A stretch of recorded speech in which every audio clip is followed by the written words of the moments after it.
आप सभी लोग प्रेम के साथ में मालिक के पावन नाम का उच्चारण करेंगे। बोलो जय गुरुदेव। जय गुरुदेव। जय गुरुदेव। जय गुरुदेव। सभी प्रेमी भाई बहन प्रेम के साथ में मालिक को याद करते हुए एक प्रार्थना आप लोग कीजिएगा। बोलो जय गुरुदेव। जय गुरुदेव।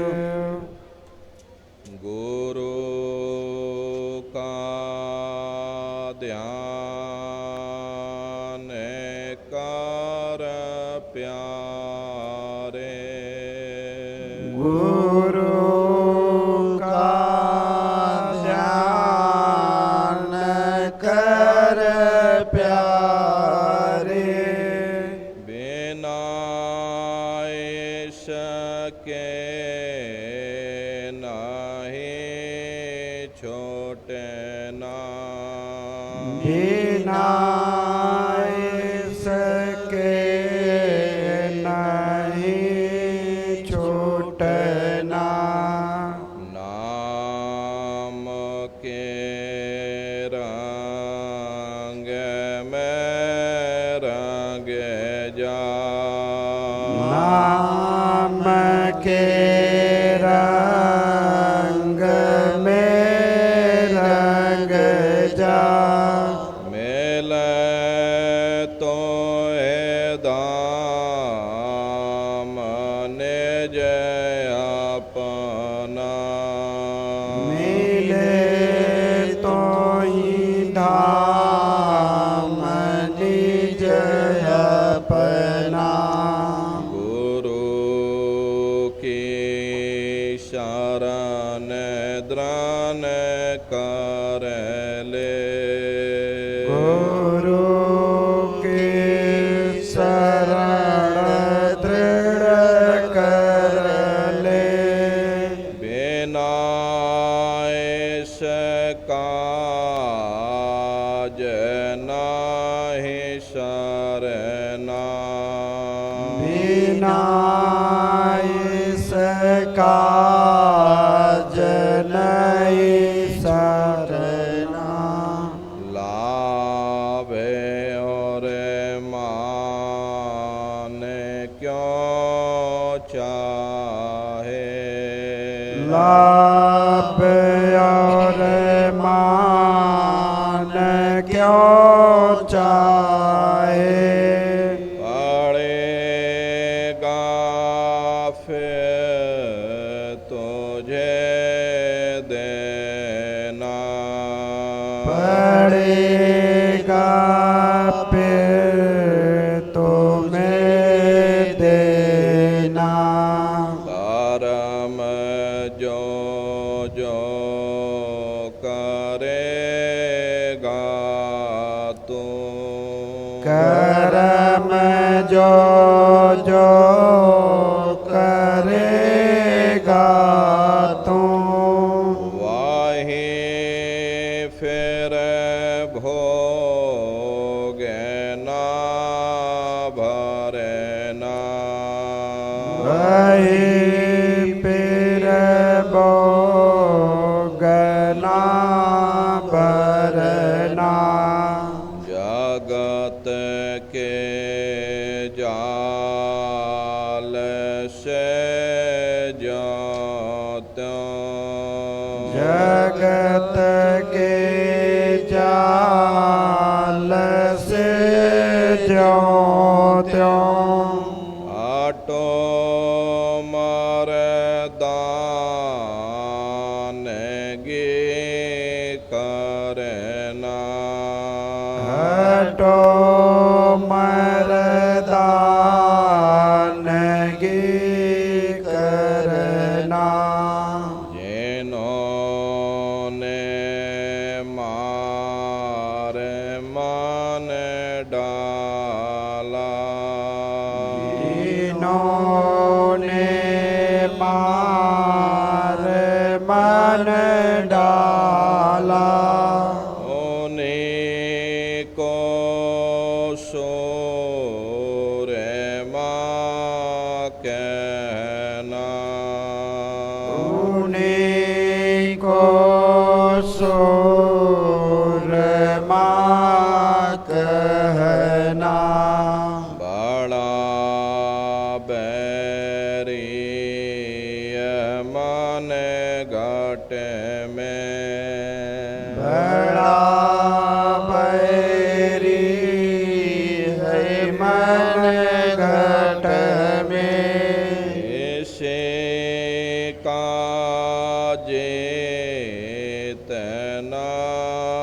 कठिना इसी का जीतना कठिना पढ़ो तुम सही के पीछे पढ़ो तुम सही के पीछे और सब ही जतन तजना और सब ही जतन तजना गुरु से प्रीत कर पहले गुरु से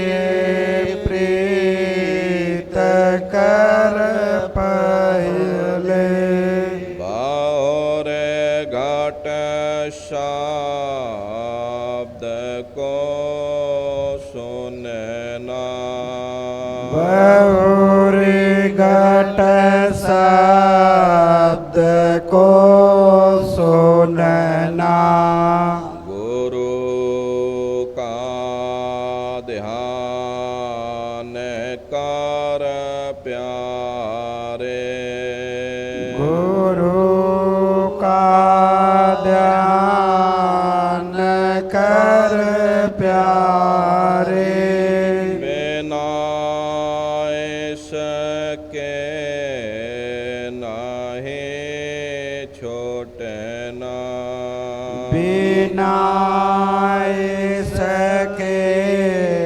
नहीं छूटना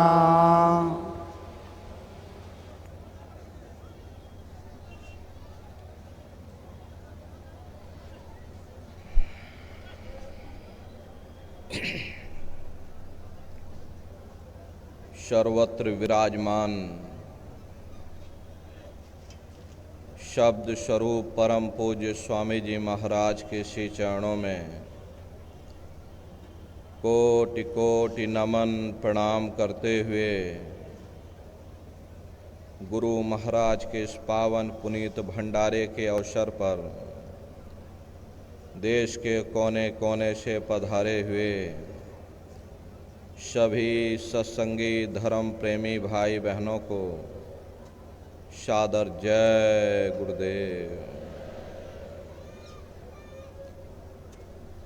प्रेमी भाई बहनों, जिस संसार में हम आप रहते हैं उस संसार का मालिक काल है, जिसने सारे जगत के जीवों को फंसा रखा। दुनिया यही समझती है कि हमारा मालिक काल है। दयाल की किसी को खबर नहीं, जो दुनिया को खाता है दुनिया उसी की पूजा करती है। हालांकि संतों महात्माओं ने काल और दयाल के भेद को प्रकट किया है, लेकिन बहुत से जीव ऐसे भी हैं जिन्हें काल दयाल के भेद का कोई अता पता तक नहीं मालूम। महात्मा प्रेम से जीवों को समझाते हैं कि भाई जो साधन थे पिछले युग के, सो कलयुग में किए प्रमाण। जो पुराने समय की साधना थी, यानी सतयुग त्रेता द्वापर के समय की साधना, वह अब कलयुग में मुनासिब नहीं हो सकती, क्योंकि समय बदलता रहता है तो कानून भी बदलते रहते हैं। यहाँ तो युग के युग बीत चुके। अगर हम ये सोच लें कि हम अन्य युगों की साधना इस कलयुग में कर लेंगे, तो यह कभी संभव नहीं हो सकता।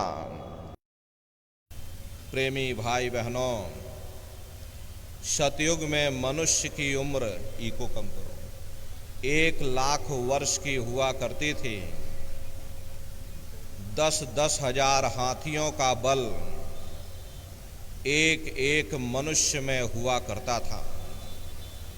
त्रेता में घट करके 10वां हिस्सा, यानी 10,000 साल की आयु हो गई। द्वापर में घट करके 10वां हिस्सा, यानी 1000 वर्ष की उम्र हो गई। और कलयुग में घट करके 10वां हिस्सा, यानी 100 साल की आयु हो गई। अब ऐसे प्रदूषण भरे वातावरण में 100 साल भी कोई कोई भोग पाता है, वरना कोई 40 साल में चला जाता, कोई 50 साल में चला जाता, कोई 60 साल में चला जाता। कहाँ सतयुग में 1,00,000 वर्ष की उम्र और कहाँ कलयुग में 60 साल की उम्र। 60 साल में भी 20 साल खेलने और खाने में गुजर जाते, बाकी बचे 40 साल। इसमें शादी ब्याह भी करना है, बाल बच्चे भी करने हैं, उनकी परवरिश के लिए नौकरी पेशा भी करना है। फिर मनुष्य के पास समय कहाँ है? न समय है न सामर्थ्य है। इसीलिए प्रेमी भाई बहनों, उस समय की साधना, यानी सतयुग त्रेता द्वापर के समय की साधना इस कलयुग में मुनासिब नहीं हो सकती। महात्मा प्रेम से जीवों को समझाते हैं कि भाई मूर्ख प्राणी मन सैलानी, सो अटके जल और पाषाण, बुद्धिमान अभिमानी सो नर, विद्या नार के हुए गुलाम। इस संसार में 3 तरह के मनुष्य होते हैं। एक अज्ञानी होता, दूसरा बुद्धिमान होता, तीसरे बीच के जीव होते हैं जो ना ज़्यादा ज्ञानी होते हैं और ना ही ज़्यादा बुद्धिमान होते हैं। जो अज्ञानी लोग होते हैं वे क्या करते हैं? रुपया पैसा कमाया, चल दिए तीर्थों की यात्रा पर। कभी गंगा में डुबकी लगाई, कभी जमुना में डुबकी लगाई और मन में यह सोच लिया कि हमने अपने सारे मैले पाप कर्म उतार दिए। ठीक उसी तरह से जो बुद्धिमान लोग होते अपने आप को आलिम फाजिम विद्वान गुणी और ज्ञानी समझते हैं, उनकी हालत ऐसी है जो विद्या में पड़े, सारी जिंदगी विद्या पढ़ते पढ़ाते गुजार दी। हालांकि विद्या बुद्धि का विषय है और इस परमार्थी राह में बुद्धि की कोई आवश्यकता नहीं होती। मनुष्य ने अपना पूरा जीवन विद्या पढ़ते पढ़ाते गुजार दिया, हासिल कुछ ना हुआ, उल्टा अहंकार और आ गया कि हम बड़े बुद्धिमान हो गए, हम ज्ञानी और ध्यानी बन गए, किया कराया सब गया, जब आया अहंकार। आप दुनिया में नजर घुमाकर देखिए, सब जगह पानी ही पानी है, पत्थर ही पत्थर है। न किसी को सच्चा महात्मा मिला, न किसी को सच्चा सत्संग मिला। अगर कोई कथा भी करता है, उससे जाकर परमार्थ की बात पूछो, उसे कुछ भी ज्ञान नहीं। विद्या पढ़कर लेक्चरार बन गए, कोई कौम का ठेकेदार बन गया, कोई मजहब का ठेकेदार बन गया। अपनी अपनी कौम, अपना अपना मजहब, अपना अपना झंडा बुलंद करने के लिए न जाने कितने बेगुनाहों का कत्ल कर दिया, कितनी औरतें विधवा हो गईं, कितने बच्चे अनाथ हो गए। नतीजा क्या रहा? चारों तरफ बर्बादी ही बर्बादी। महात्मा कहते हैं, भाई बाकी जीव बीच के जितने, ना मूर्ख ना अति बुद्धिमान, जप तप व्रत संयम बहु धोखे, पंच अग्नि में जले निदान। बाकी जो बीच के जीव हैं, जो ना ज्यादा ज्ञानी हैं, ना ही ज्यादा बुद्धिमान हैं, उनकी हालत ऐसी है कि अगर अज्ञानियों का जोर पड़ गया तो अज्ञानियों की तरफ लुढ़क गए, और अगर बुद्धिमानों का जोर पड़ गया तो बुद्धिमानों की तरफ लुढ़क गए। बिन पैंदे लोटे की तरह लुढ़कते और लुढ़कते उन्होंने अपना पूरा समय बर्बाद कर दिया। प्रेमी भाई बहनों, असली रास्ता मनुष्य के अंदर है, लेकिन काल ने सबको बाहर ही बाहर भटका दिया। किसी को जप में, किसी को तप में, कोई कीलों पर सोता है, कोई सोता ही नहीं, कोई दुनिया रमाए बैठा है। चार अग्नि चारों तरफ लगा ली, पांचवी सूरज की तपिश, पंच अग्नि की दुनिया जमाए बैठा और कह रहा हम बड़ी भारी तपस्या कर रहे हैं। और उससे जाकर के पूछो कि हे भले मानस, तुम्हारे अंदर पहले से ही काम क्रोध लोभ मोह अहंकार की ये पंच अग्नि पहले से जल रही, पहले उसे शांत करने की कोशिश करो। सारी दुनिया भूल भरम में फंसी हुई, सीधा रास्ता चलने को कोई तैयार ही नहीं होता। इसी तरह लोग व्रत या उपवास करते हैं। व्रत या उपवास करना अच्छी बात है, इससे शरीर हल्का होता है, काया निरोगी रहती है। लेकिन अगर हम ये सोच लें कि हम व्रत या उपवास करके उस परमात्मा को प्राप्त कर लेंगे, तो यह कभी संभव नहीं हो सकता।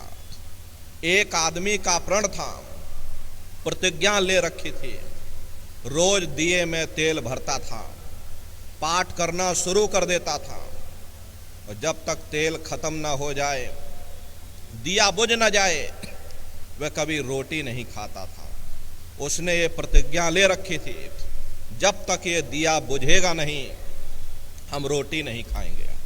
घर में नई बहू आ गई, उसे रस्म रिवाज का पता नहीं था। जो दिए में तेल खत्म होने को आया, उसने ला करके और तेल भर दिया। आदमी बेचारा भूखा प्यासा, करे तो करे क्या, दिया जल रहा, लगा फिर से पाठ करने। फिर जैसे तेल खत्म होने को आया, उसने ला करके और तेल भर दिया। आदमी भूख से व्याकुल हो गया, अंत में थक हार करके दिया बुझा करके रोटी खाने लगा। ये हाल है पाठ करने वालों का।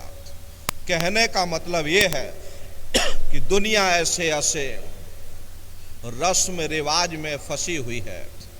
कोई सिद्ध बना बैठा, कोई नाथ बना बैठा, कोई देवी देवताओं का अवतार बना बैठा। ये सब काल का धोखा है। काल ने सारे जगत के जीवों को इसी धोखे में फंसा रखा। देखो चरित्र काल कर्ता का, कोई सिर कोई पैर रुधान। देखो काल ने कितना बड़ा धोखा दे दिया। किसी को हाथों से बहा दिया, किसी को पैरों से बहा दिया।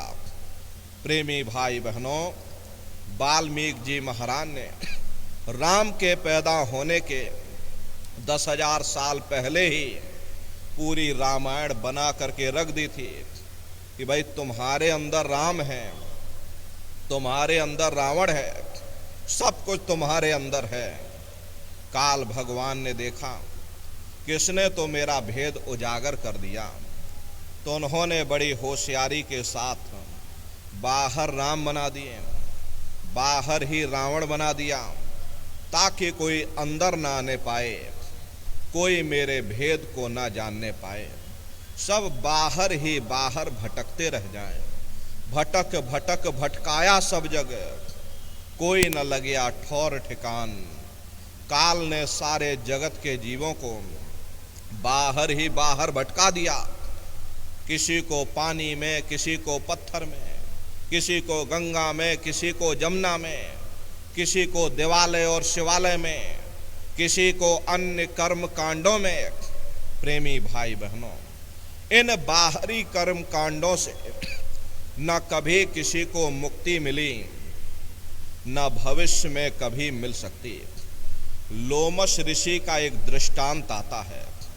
लोमश ऋषि ब्रह्मा के पुत्र माने जाते थे, शिव जी के उपासक थे। शिव जी से उनको वरदान प्राप्त हुआ था। कल्प पर्यंत के बाद में उनके शरीर का एक रोया टूटे, और जब शरीर के सारे रोए टूट जाएं, तब उनकी मृत्यु हो। प्रेमी भाई बहनों, इतनी लंबी आयु का वरदान पा करके भी लोमश ऋषि ने अपने लिए कोई कुटिया, कोई झोपड़ी नहीं बनवाई। उनका ये मानना था, जब मुझको इस नाशवान जगत से जाना ही है, तो हम यहाँ झोपड़ी बना करके क्या करेंगे।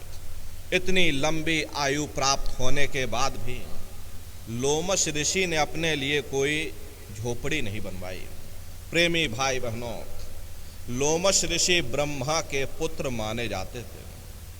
लोमश ऋषि अपने पिता से यानी ब्रह्मा से पूछते हैं, हम कोई अपने मन से नहीं कह रहे, ये आपके धर्म ग्रंथों में लोमश ऋषि और ब्रह्मा का संवाद आता है।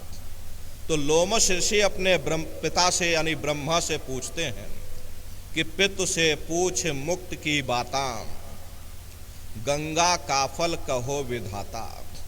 कि हे पिताजी, मुक्ति कैसे मिलेगी, क्या किया जाए, कैसे किया जाए, जरा आप हमको दया कृपा करके समझा दीजिए कि हमें मुक्ति कैसे प्राप्त होगी। तब उनके पिता यानी ब्रह्मा उनको जवाब देते कि गंगा का फल भाक सुनाई, गंगा आद मुक्त की दाई। कि हे लोमश ऋषि, तुम जाओ जाकर गंगा जी में स्नान करो। जो कोई गंगा स्नान करेगा उसे सहज में मुक्ति मिल जाएगी। जाओ तुम यह काम करो, जाकर तुम्हें सहजता से यानी सरलता से तुम्हें मुक्ति प्राप्त होगी। तब लोमश ऋषि जवाब देते हैं कि सहस एकादश गंगा नहाया, जासे जौन मोक्ष का पाया।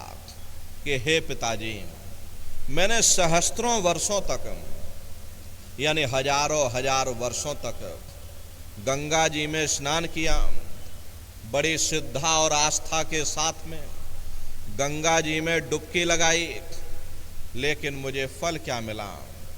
जब मेरी मृत्यु हो गई तो मुझे मोक्ष की योनि में डाल दिया। मक्ष कहते हैं मछली को, यानी मुझे मछली की योनि में डाल दिया। अनेक जीव मार मोए खाया, ऐसे बहुत बहुत दुख पाया।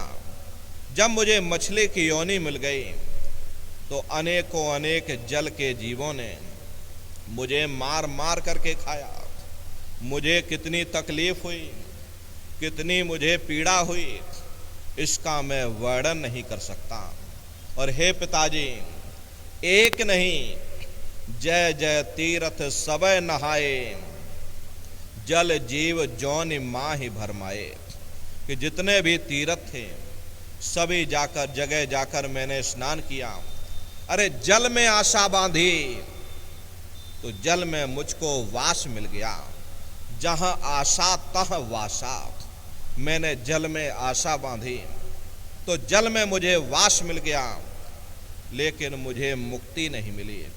इसलिए हे पिताजी, ऐसी जुक्ति मुक्ति बतलाओ, भव जल पार उतर के जाओ।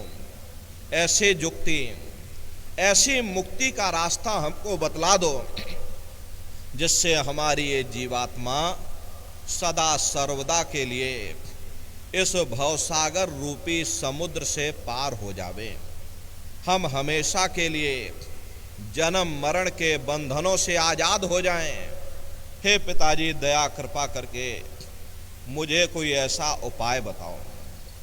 तब लोमश ऋषि के पिता यानी ब्रह्मा उनको जवाब देते हैं कि पूजो पत्ती प्रीत लगाई और पीपर में जल ना हो जाए। कि हे लोमश ऋषि, तुम प्रीत लगा करके स्वामी नाम की पत्ती की पूजा करो। एक दिया पत्ती पहलावे, सो तो कोटि यज्ञ फल पावे। कि हे लोमश ऋषि, मेरी बात को बड़े ध्यान से सुनो। जो एक दिया स्वामी नाम की पत्ती के नीचे रखता है, उसे कोटान कोटि यज्ञों का फल प्राप्त होता।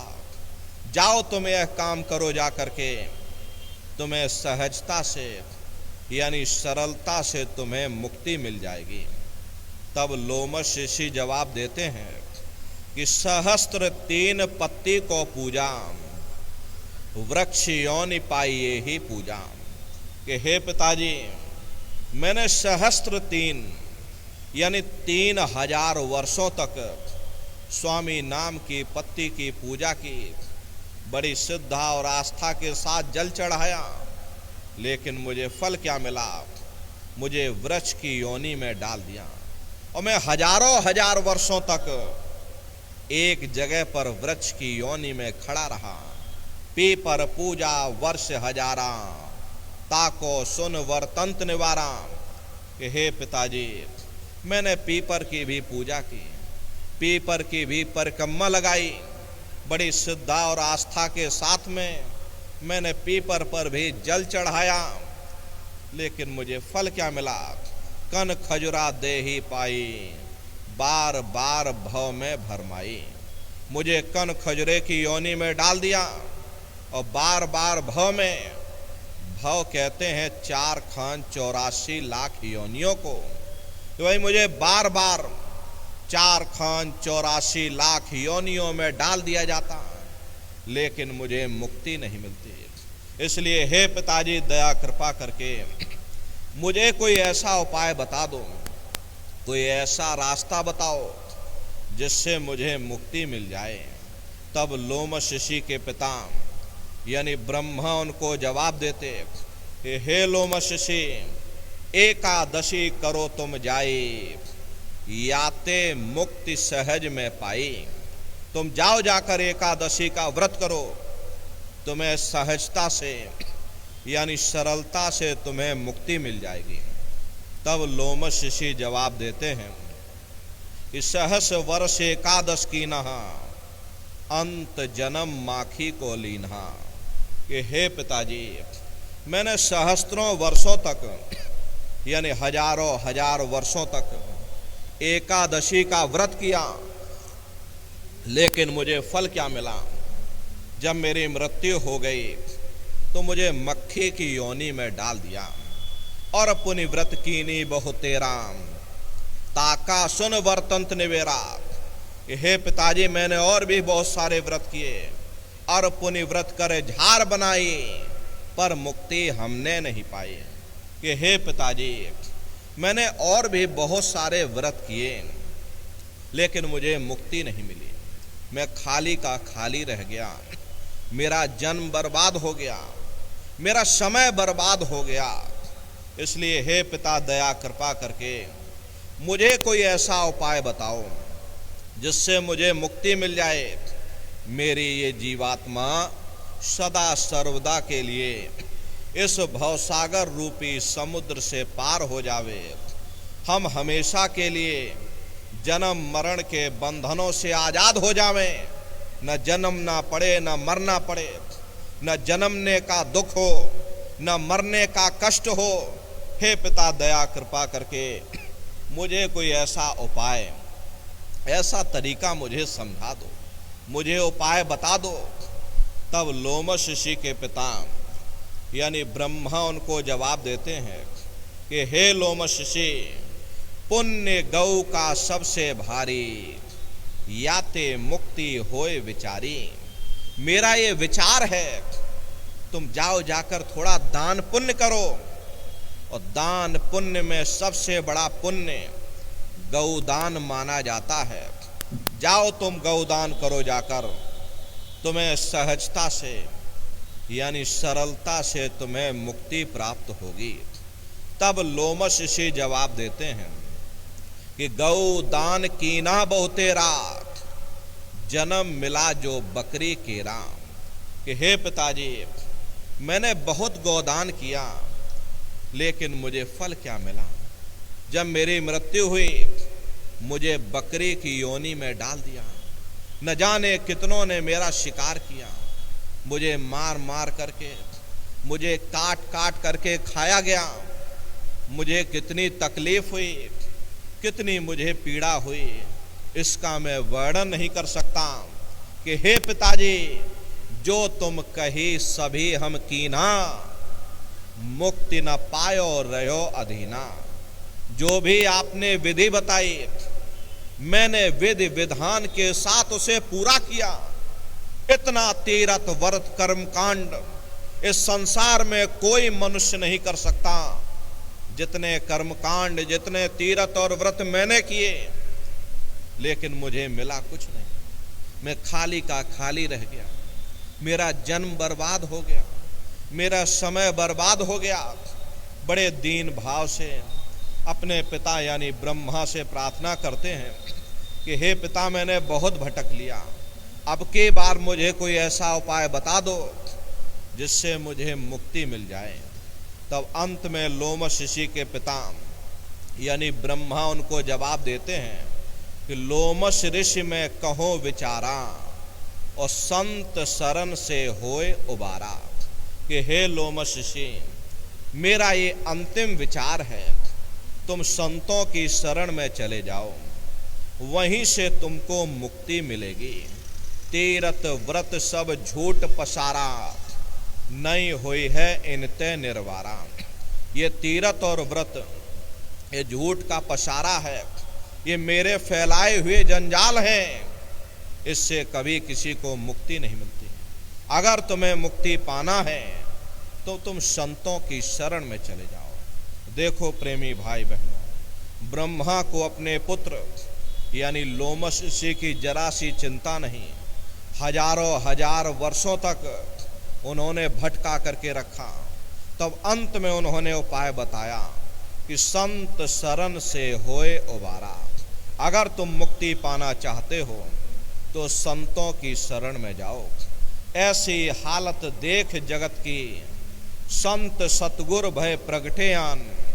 जब उस अनामी महाप्रभु ने जीवों की हालत देखी, जीव अंधकार के दलदल में फंसता चला जा रहा, चारों तरफ आडंबर ही आडंबर है, पाखंड ही पाखंड है, तब स्वयं अनामी महाप्रभु ने संतों महात्माओं को इस धरती पर भेजा।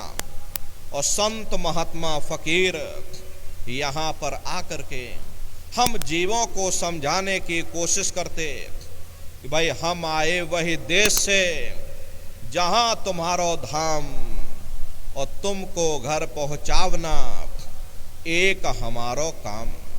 हम उसी देश से आए हैं जिस देश के तुम रहने वाले हो। धाम अपने चलो भाई, पराए देश नहीं रहना। अपने घर चलने की तैयारी करो, अपने वतन चलने की तैयारी करो। ये पराया देश है और इस पराए देश में हम आप यहाँ आकर के फंसे हुए हैं। यह देश तुम्हारा देश नहीं, तुम्हारा देश सचखंड है। ये कौम तुम्हारी कौम नहीं, तुम्हारी कौम सतनाम है। और ये जीवात्मा उस सतनाम रूपी समुद्र की बूंद है। इस बूंद को समुद्र से मिलाओ, यानी जीवात्मा को उस परमात्मा से मिलाओ, तभी तुम सच्चा सुख और सच्ची शांति प्राप्त कर सकते हैं। वरना इस नाशवान जगत में न कभी किसी को सुख मिला, न भविष्य में कभी मिल सकता। ये जो कुछ थोड़े बहुत सुख नजर आते हैं, ये क्षणिक हैं, और क्षणिक चीजों का सुख और आराम केवल क्षणिक ही होता है। जितना इसके आने में हमें खुशी महसूस होती है, उतना इसके जाने में भी हमें दुख भी महसूस होता। अरे आप अपनी बुद्धि से जरा विचार करिएगा, जब किसी की शादी होती है तो मन में बड़ी भारी खुशी होती है, ये मन फूला नहीं समाता। लेकिन यदि शादी के बाद उसी साथी के साथ कोई अनबन हो जाए, मन मुटाव या झगड़ा हो जावे, तो मन में भय पैदा हो जाता है कि कहीं साथी हमारा बदकार ना निकल जाए, हमें छोड़ करके चला ना जाए, शराबी कबाबी और जुआरी ना बन जाए। दुनिया भर की चिंताएं मन में समा जाती। चिंता चिता समान, चिंता से बढ़ करके दुनिया में कोई दूसरा रोग नहीं। सो इस चिंता के कारण हम लोग फिर दुखी हो जाते हैं। फिर हम बाल बच्चों में सुख ढूंढते हैं। जब बाल बच्चे पैदा होते मन में बड़ी भारी खुशी होती है, मन हमारा फूला नहीं समाता। अड़ोस पड़ोस नात रिश्तेदारों को बुला करके ढोलक मजीरा बजा बजा करके लड्डू पूड़ी पकवान बना बना करके खिलाते हैं। लेकिन वही औलाद यदि बड़े होकर के नालायक निकल जाए, माँ बाप का कहना न माने, उनका आदर सत्कार न करे, तो वही औलाद हमारे लिए दुख का कारण बन जाती है। फिर हम दुनिया के जीव हुकूमत के नशे में सुख ढूंढते। लेकिन प्रेमी भाई बहनों, जब उन नेताओं का भी इतिहास देखो, जब गोलियों का शिकार बना दिया जाता, उन्हें अखबारों में घसीट दिया जाता, जेल खानों में डाल दिया जाता, वही हुकूमत हमारे लिए दुख का कारण बन जाती है। फिर हम भोग और वासनाओं में सुख ढूंढते हैं। लेकिन जिस वक्त बीमारियों का हिसाब हमें अपने जिस्म पर देना पड़ता, तब हमें होश आता है ये सुख का कारण है या दुख का कारण है। इसीलिए महात्मा कहते हैं, भाई आप इस नाशवान जगत में कभी सुख हासिल नहीं कर सकते हो, कभी शांति प्राप्त नहीं कर सकते। कभी कभी मन में ख्याल आता है कि शायद जिन दिनों महात्मा आए थे तब दुनिया की हालत इतनी अच्छी ना रही होगी, इसीलिए महात्मा दुखी दुखी चिल्लाते रहते। अब हमने 100 सालों के अंदर इतनी तरक्की कर ली, बड़ी बड़ी कोठियां बनवा ली, फिर भी महात्मा दुखी क्यों कहते हैं? या तो हमारे सोचने में फर्क है या हमारे समझने में ही फर्क है। प्रेमी भाई बहनों, आप अपनी बुद्धि से स्वयं विचार करिएगा। जब हम झोपड़ियों में रहते थे, पूरा परिवार एक साथ रहा करता था, शाम को थके हारे घर वापस आते थे, प्रेम के साथ भोजन किया करते थे, गा बजा करके निश्चिंत हो करके सो जाते थे। अब जब हमने इतनी तरक्की कर ली, 100 सालों के अंदर हमने इतना विकास कर लिया, ऊंची ऊंची बिल्डिंगें बनवा ली, फिर भी हमें नींद नहीं आती। नींद की गोलियां खा खा करके सोना पड़ता। प्रेमी भाई बहनों, डॉक्टर जरूर हैं, पर मिलते किसको हैं? और मिल भी जाएं तो अस्पतालों में चारपाइयाँ कहाँ मिलती? बीमार तो बेचारे बरामदों में पड़े रहते हैं। और हम कहते हमने इतनी तरक्की कर ली, बेशक हम इतना अनाज पैदा करते, लेकिन कीमतें इतनी ज़्यादा हैं कि आम आदमी की पहुंच से बाहर हो जाती। अरे गरीब आदमी खा नहीं पाता क्योंकि कीमतें आसमान छू रही, और अमीर आदमी खाता नहीं क्योंकि उसे शुगर हो रखी है। फिर ऐसी तरक्की से किसी का क्या फ़ायदा हो सकता?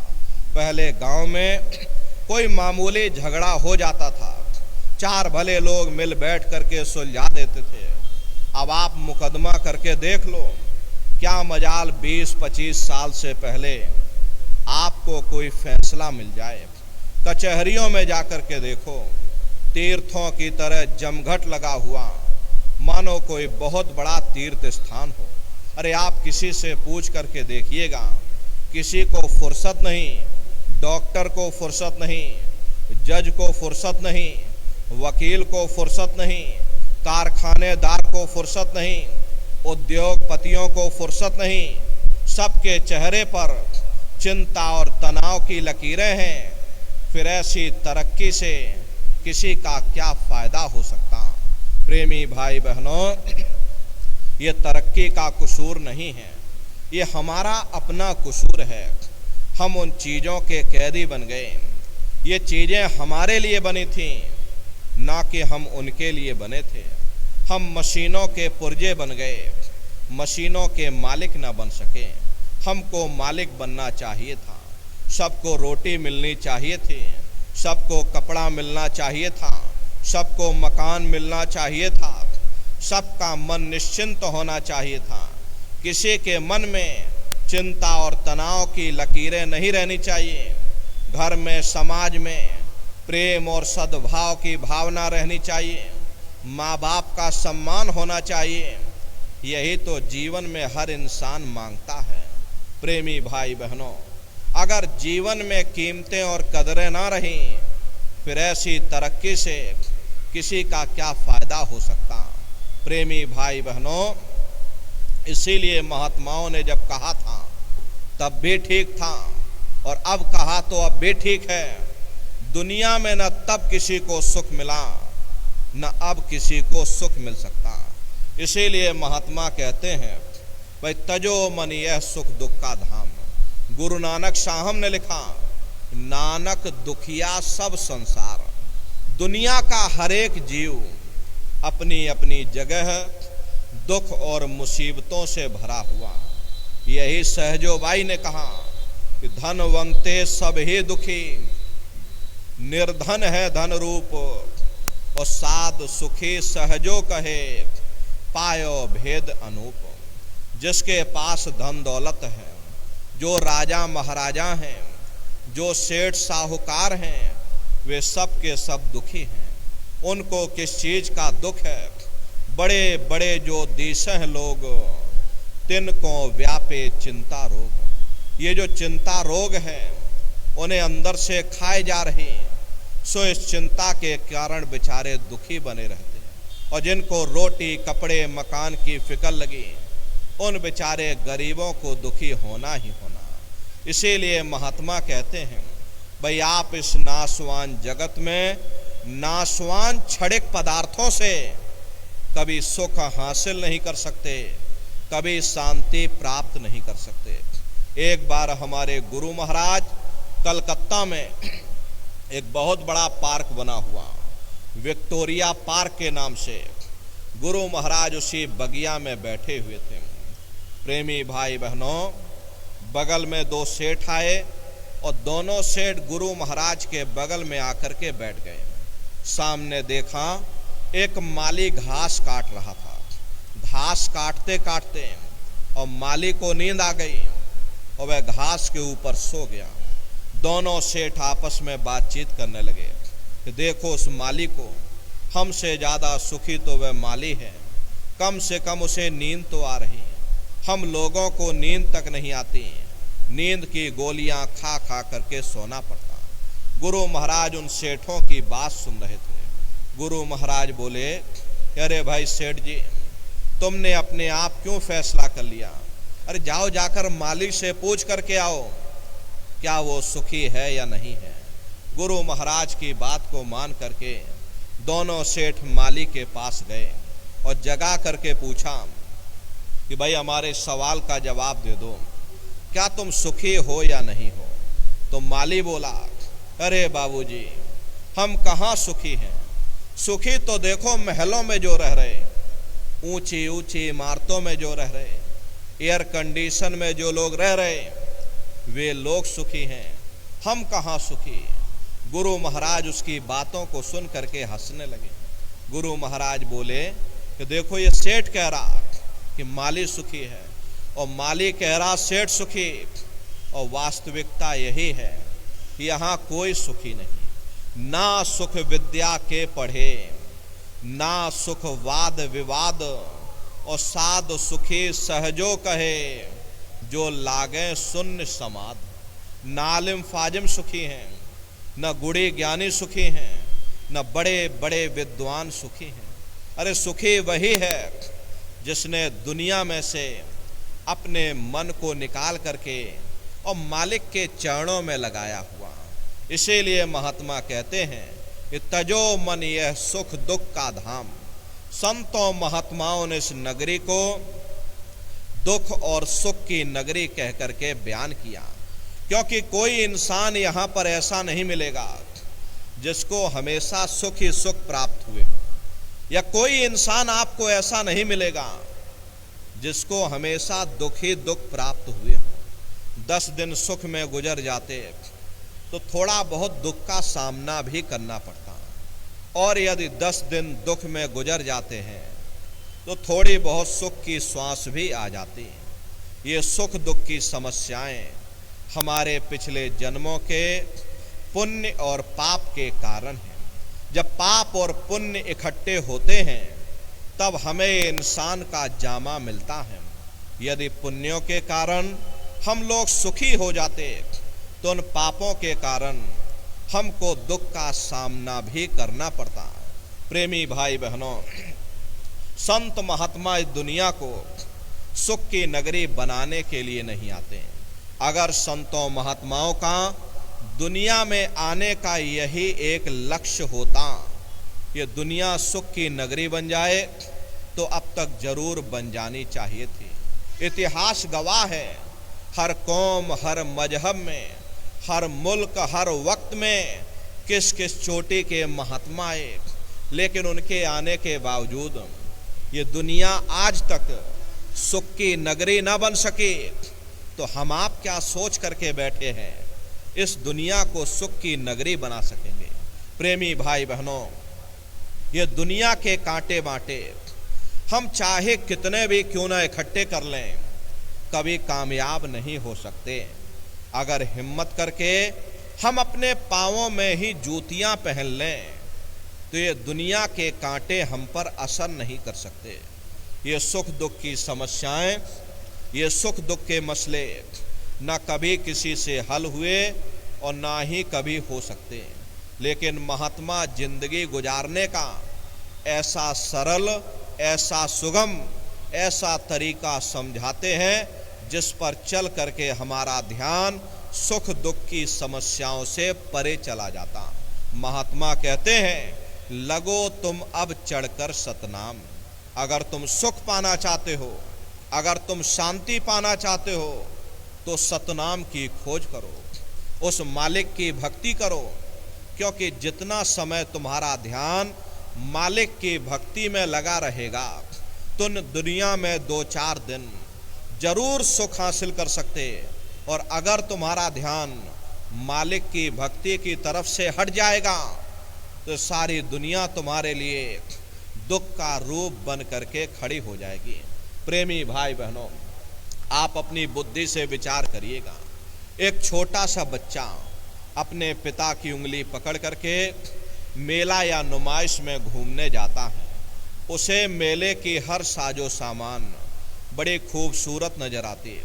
किसी जगह खेल खिलौनों की दुकानें लगी, कहीं गुड्डे गुड़ियों की दुकानें लगी, कहीं झूलों की दुकानें लगी, कहीं मिठाई और पकवान की दुकानें लगी, वह बच्चा सोचता है कि शायद ये खुशी हमको मेले के साजो सामान से प्राप्त हो रही है। और अगर भूल करके भी वह बच्चा अपने पिता की उंगली छोड़ देता तो वह सारा साजो सामान उसी जगह रहता है, लेकिन बच्चा रोने चिल्लाने लगता, चीखने लगता। तब उसे खुद ब खुद महसूस होता है कि ये खुशी हमें तभी तक प्राप्त हो सकती जब तक हमने अपने पिता की उंगली पकड़ रखी थी। हमारा पिता कौन है? वो परमात्मा है, वो परमेश्वर है। जितना अरसा, जितना समय तुम्हारा ध्यान मालिक की भक्ति में लगा रहेगा, तुम दुनिया में 2-4 दिन जरूर सुख हासिल कर सकते हो। और अगर तुम्हारा ध्यान मालिक की भक्ति की तरफ से हट जाएगा तो सारी दुनिया तुम्हारे लिए दुख का रूप बन करके खड़ी हो जाएगी। इसीलिए महात्मा समझाते हैं, भाई मिली नर देह या तुमको, बनाओ काज कुछ अपना, पचो मत आ इस जग में, जानियो रैन का सुपना। प्रेमी भाई बहनों, ये दुनिया की ऐसो इशरत देख करके, दुनिया के खेल तमाशे देख करके कभी भूल करके ये न समझ बैठो कि दुनिया बड़े सुख की नगरी है। अरे ये तो रात के स्वप्न की तरह है। इस स्वप्न को भी नष्ट हो जाना है और इस शरीर को भी नष्ट हो जाना। दिना 4 तन संग बसेरा, फिर छूटे यह ग्राम। जितना भी आज हमारा इस दुनिया से ताल्लुक या संबंध है, ये केवल हमारे शरीर के कारण है। जब तक हम इस शरीर में बैठे हुए, ये बाल बच्चे, ये रिश्ते नातेदार, ये कुटुंब परिवार वाले, ये सगे और संबंधी सब हमें अपने दिखाई देते हैं। हम हमेशा इनको अपना बनाने की कोशिश करते हैं, लेकिन जिस वक्त हमारा शरीर से संबंध टूट जाएगा, इन सब के साथ भी हमारा संबंध टूट जाएगा। जिस शरीर के द्वारा हम इस दुनिया को अपना बनाने की कोशिश करते, जब ये शरीर ही हमारा साथ नहीं देता तो दुनिया की और कौन सी चीज ने साथ देना है। प्रेमी भाई बहनों, हमारा ये शरीर काल का पिंजरा है, किराए का मकान है, पराया मकान है। किसी को 40-50 साल के लिए मिला, किसी को 80-90-100 साल के लिए मिला। जितने जितने श्वास उस मालिक ने बख्शे हैं, उसे भुगतने के बाद में हमें शरीर को यहीं छोड़ जाना। प्रेमी भाई बहनों, यह देह ना तो आज तक किसी के साथ गई है और ना ही कभी जा सकती। असली बात यह है कि समय रहते हमें अपने शरीर से अपनी जीवात्मा के कल्याण के लिए कुछ काम ले लेना चाहिए। क्या काम लेना है? ना तो इस शरीर को इतना दुख देना है कि इसमें बैठ करके हम मालिक की भक्ति ही ना कर सकें, और ना ही इतना हमें सुख देना है कि मालिक की भक्ति की तरफ हमारा ध्यान ही ना जाए। असली बात यह है, ये इंसान का जामा उस परम पिता परमात्मा ने केवल अपनी भक्ति और प्यार के लिए बख्शा। लेकिन दुर्भाग्य है, जब जब हमें ये मौका मिलता है, हम जिंदगी के असल मकसद को भूल जाते हैं, उल्टा कौमों मजहबों के झगड़े में उलझ जाते हैं, धन दौलत के चक्कर में पड़ करके एक दूसरे की गले काटने की योजनाएं बनाना शुरू कर देते। इतना इन भोगों में लिप्त हो जाते हैं कि और तो और हम अपनी मौत को ही भूल जाते हैं। हम रोज देखते हैं कि हमारे ही साथी, हमारे ही रिश्ते नातेदार, हमारे ही कुटुंब परिवार वाले एक एक करके हमारा साथ छोड़ करके चले जा रहे। प्रेमी भाई बहनों, वे कहाँ गए होंगे? आराम में होंगे, तकलीफ में होंगे। हमने कभी उस पर विचार नहीं किया। रोज आंखों से देखते हैं, बल्कि खुद उन्हें कंधों पर उठा करके शमशान भूमि पर छोड़ करके आते। आंखों से देखते कि जिस चीज के लिए वह इतना भटकता था, जिस चीज के लिए वह इतना तड़पता था, अपना अपना कह करके फक्र या गर्व महसूस किया करता था, उसमें से किसी ने उसका साथ नहीं दिया। हम मन में सोच लेते हैं कि शायद वो बदकिस्मत होगा, कुछ भी अपने साथ ना ले जा सका, शायद हम सब कुछ गठरी मुठरी बांध करके अपने साथ ले करके चले जाएंगे। महात्मा कहते हैं भाई तुम उस समय को, उस वक्त को अपनी आंखों के सामने रख करके देखो। उस समय कौन तुम्हारी सहायता करेगा? अरे कौन तुम्हारी मदद करेगा? बस सारा दिन देह के अहंकार में न फंसे रहो, देह के गुरूर में न फंसे रहो। आखिर हम लोग अहंकार किस चीज का करते? यदि शरीर का अहंकार करते, जवानी का अहंकार करते, तो क्या कभी किसी ने किसी का बुढ़ापा नहीं देखा? क्या हम बुढ़ापे की उम्र में नहीं जाएंगे? यदि हमें खूबसूरती या सुंदरता का अहंकार है, तो क्या कभी आपने बीमारों की शक्लें नहीं देखी? चेहरे पर चेचक या पीलिया हो जाए, अपनी शक्ल आईने में देखो, देखने में भय लग जाता। यदि हमें हुकूमत का अहंकार है, तो क्या कभी नेताओं को फांसी के तख्तों पर लटकते हुए नहीं देखा? क्या कभी उनको जूतों की मालाएं पहनते हुए नहीं देखा? मन रे क्यों गुमान अब करना, तन तो तेरा खाक मिलेगा। ए मन किस चीज का तू गुमान करता? यदि शरीर का गुमान करता, अरे इसे तो मिट्टी में मिल करके मिट्टी हो जाना है। फिर हमें धर्मराज के सामने पेश होना पड़ेगा। हमारी ख्वाहिशों, हमारी इच्छाओं और हमारे कर्मानुसार जहां भी वह मुनासिब समझेगा, हमें जन्म लेना पड़ेगा। एक देह के बंधन से हमारा छुटकारा नहीं हो पाता। दूसरा देह रूपी कलबूत हमारी आंखों के सामने नाचना शुरू कर देता। हमेशा हम दुनिया के जीव इस कैद खाने में कैदियों की तरह पड़े रहते। अरे बड़े बड़े राजे महाराजे जिनके मुख से निकला हुआ लफ्ज कानून बन जाता था, आज उनकी हस्ती कहाँ है?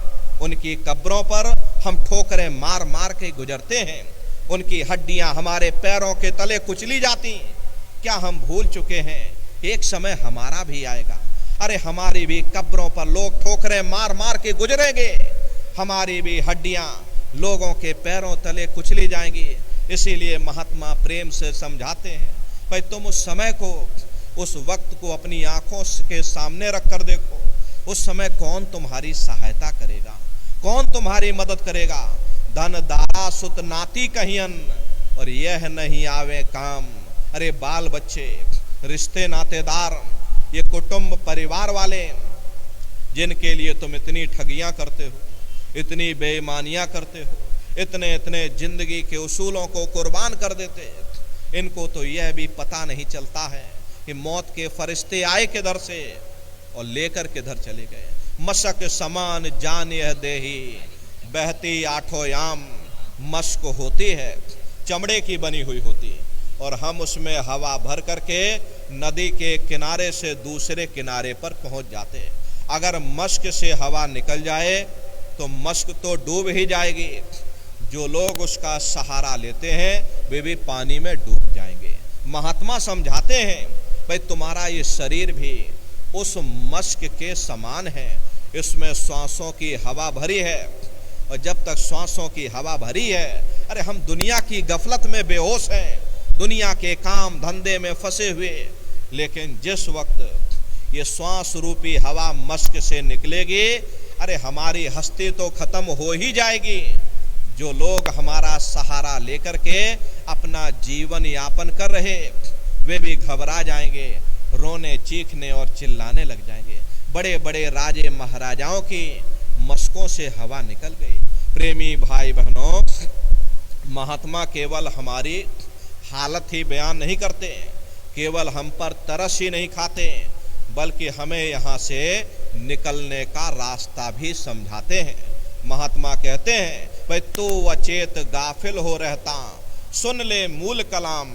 वह मूल कलाम जिसे संतों महात्माओं ने शब्द या नाम कह करके याद किया, जिसे मुसलमान फकीरों ने बागे आसमानी, कलाम इलाही, निदाए सुल्तानी या कलमा कह करके याद किया, जिसे ईसा मसीह साहब ने वर्ड या लागश कहकर याद किया, जिसे गुरु नानक साहब ने धुर की वाणी, सच्ची वाणी, अनहद वाणी कह करके याद किया। वह मूल कलाम, वह शब्द, वह नाम दोनों आँखों के मध्य भाग में दिन रात धुनकारें दे रहा। जब तक हम अपने ख्याल को उस शब्द के साथ नहीं जोड़ेंगे, हम देह के बंधनों से कभी छुटकारा हासिल नहीं कर सकते।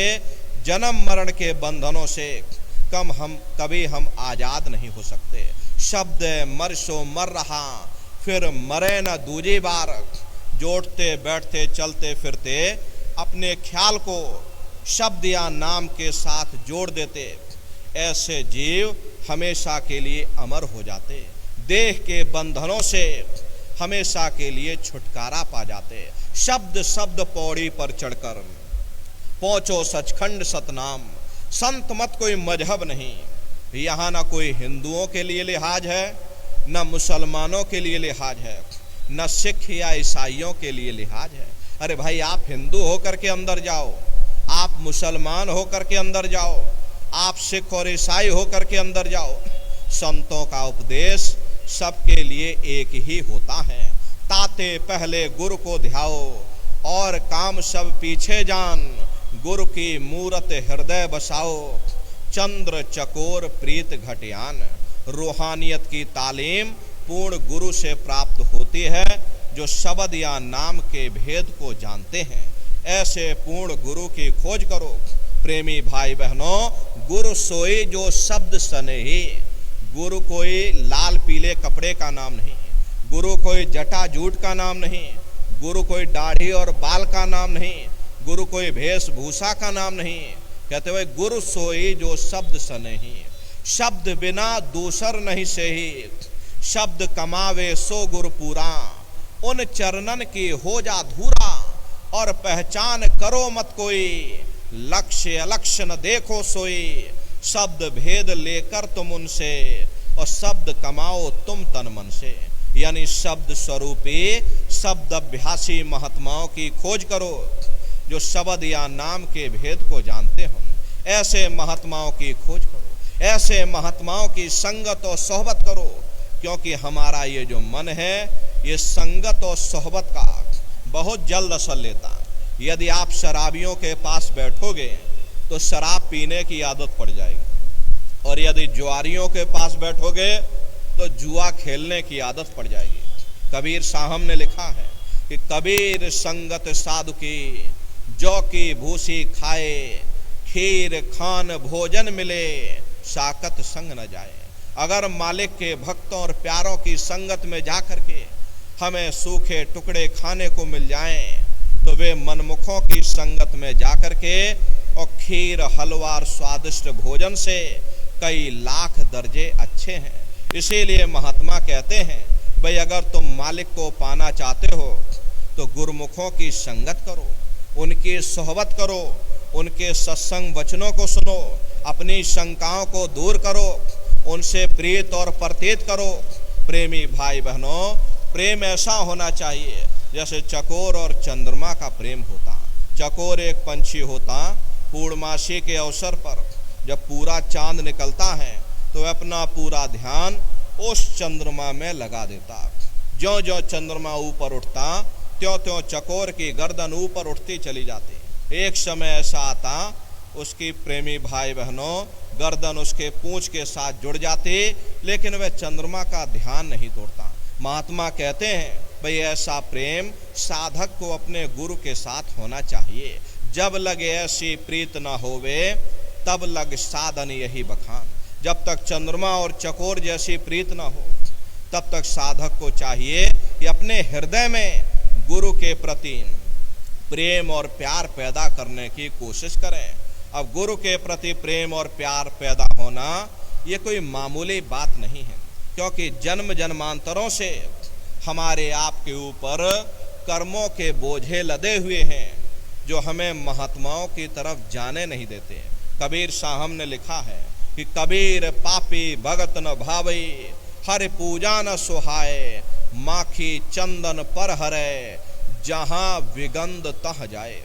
जिस तरह से मक्खी चंदन या कस्तूरी पर नहीं बैठती, बल्कि रात दिन गंदगी में भिन भिनाती रहती, ठीक उसी प्रकार से हम मनुष्यों का हाल है। हमारे आपके बुरे खोटे पाप कर्म हमें महात्माओं की तरफ जाने नहीं देते, बल्कि रात दिन इंद्रियों के भोग और रोग में जलते रहते।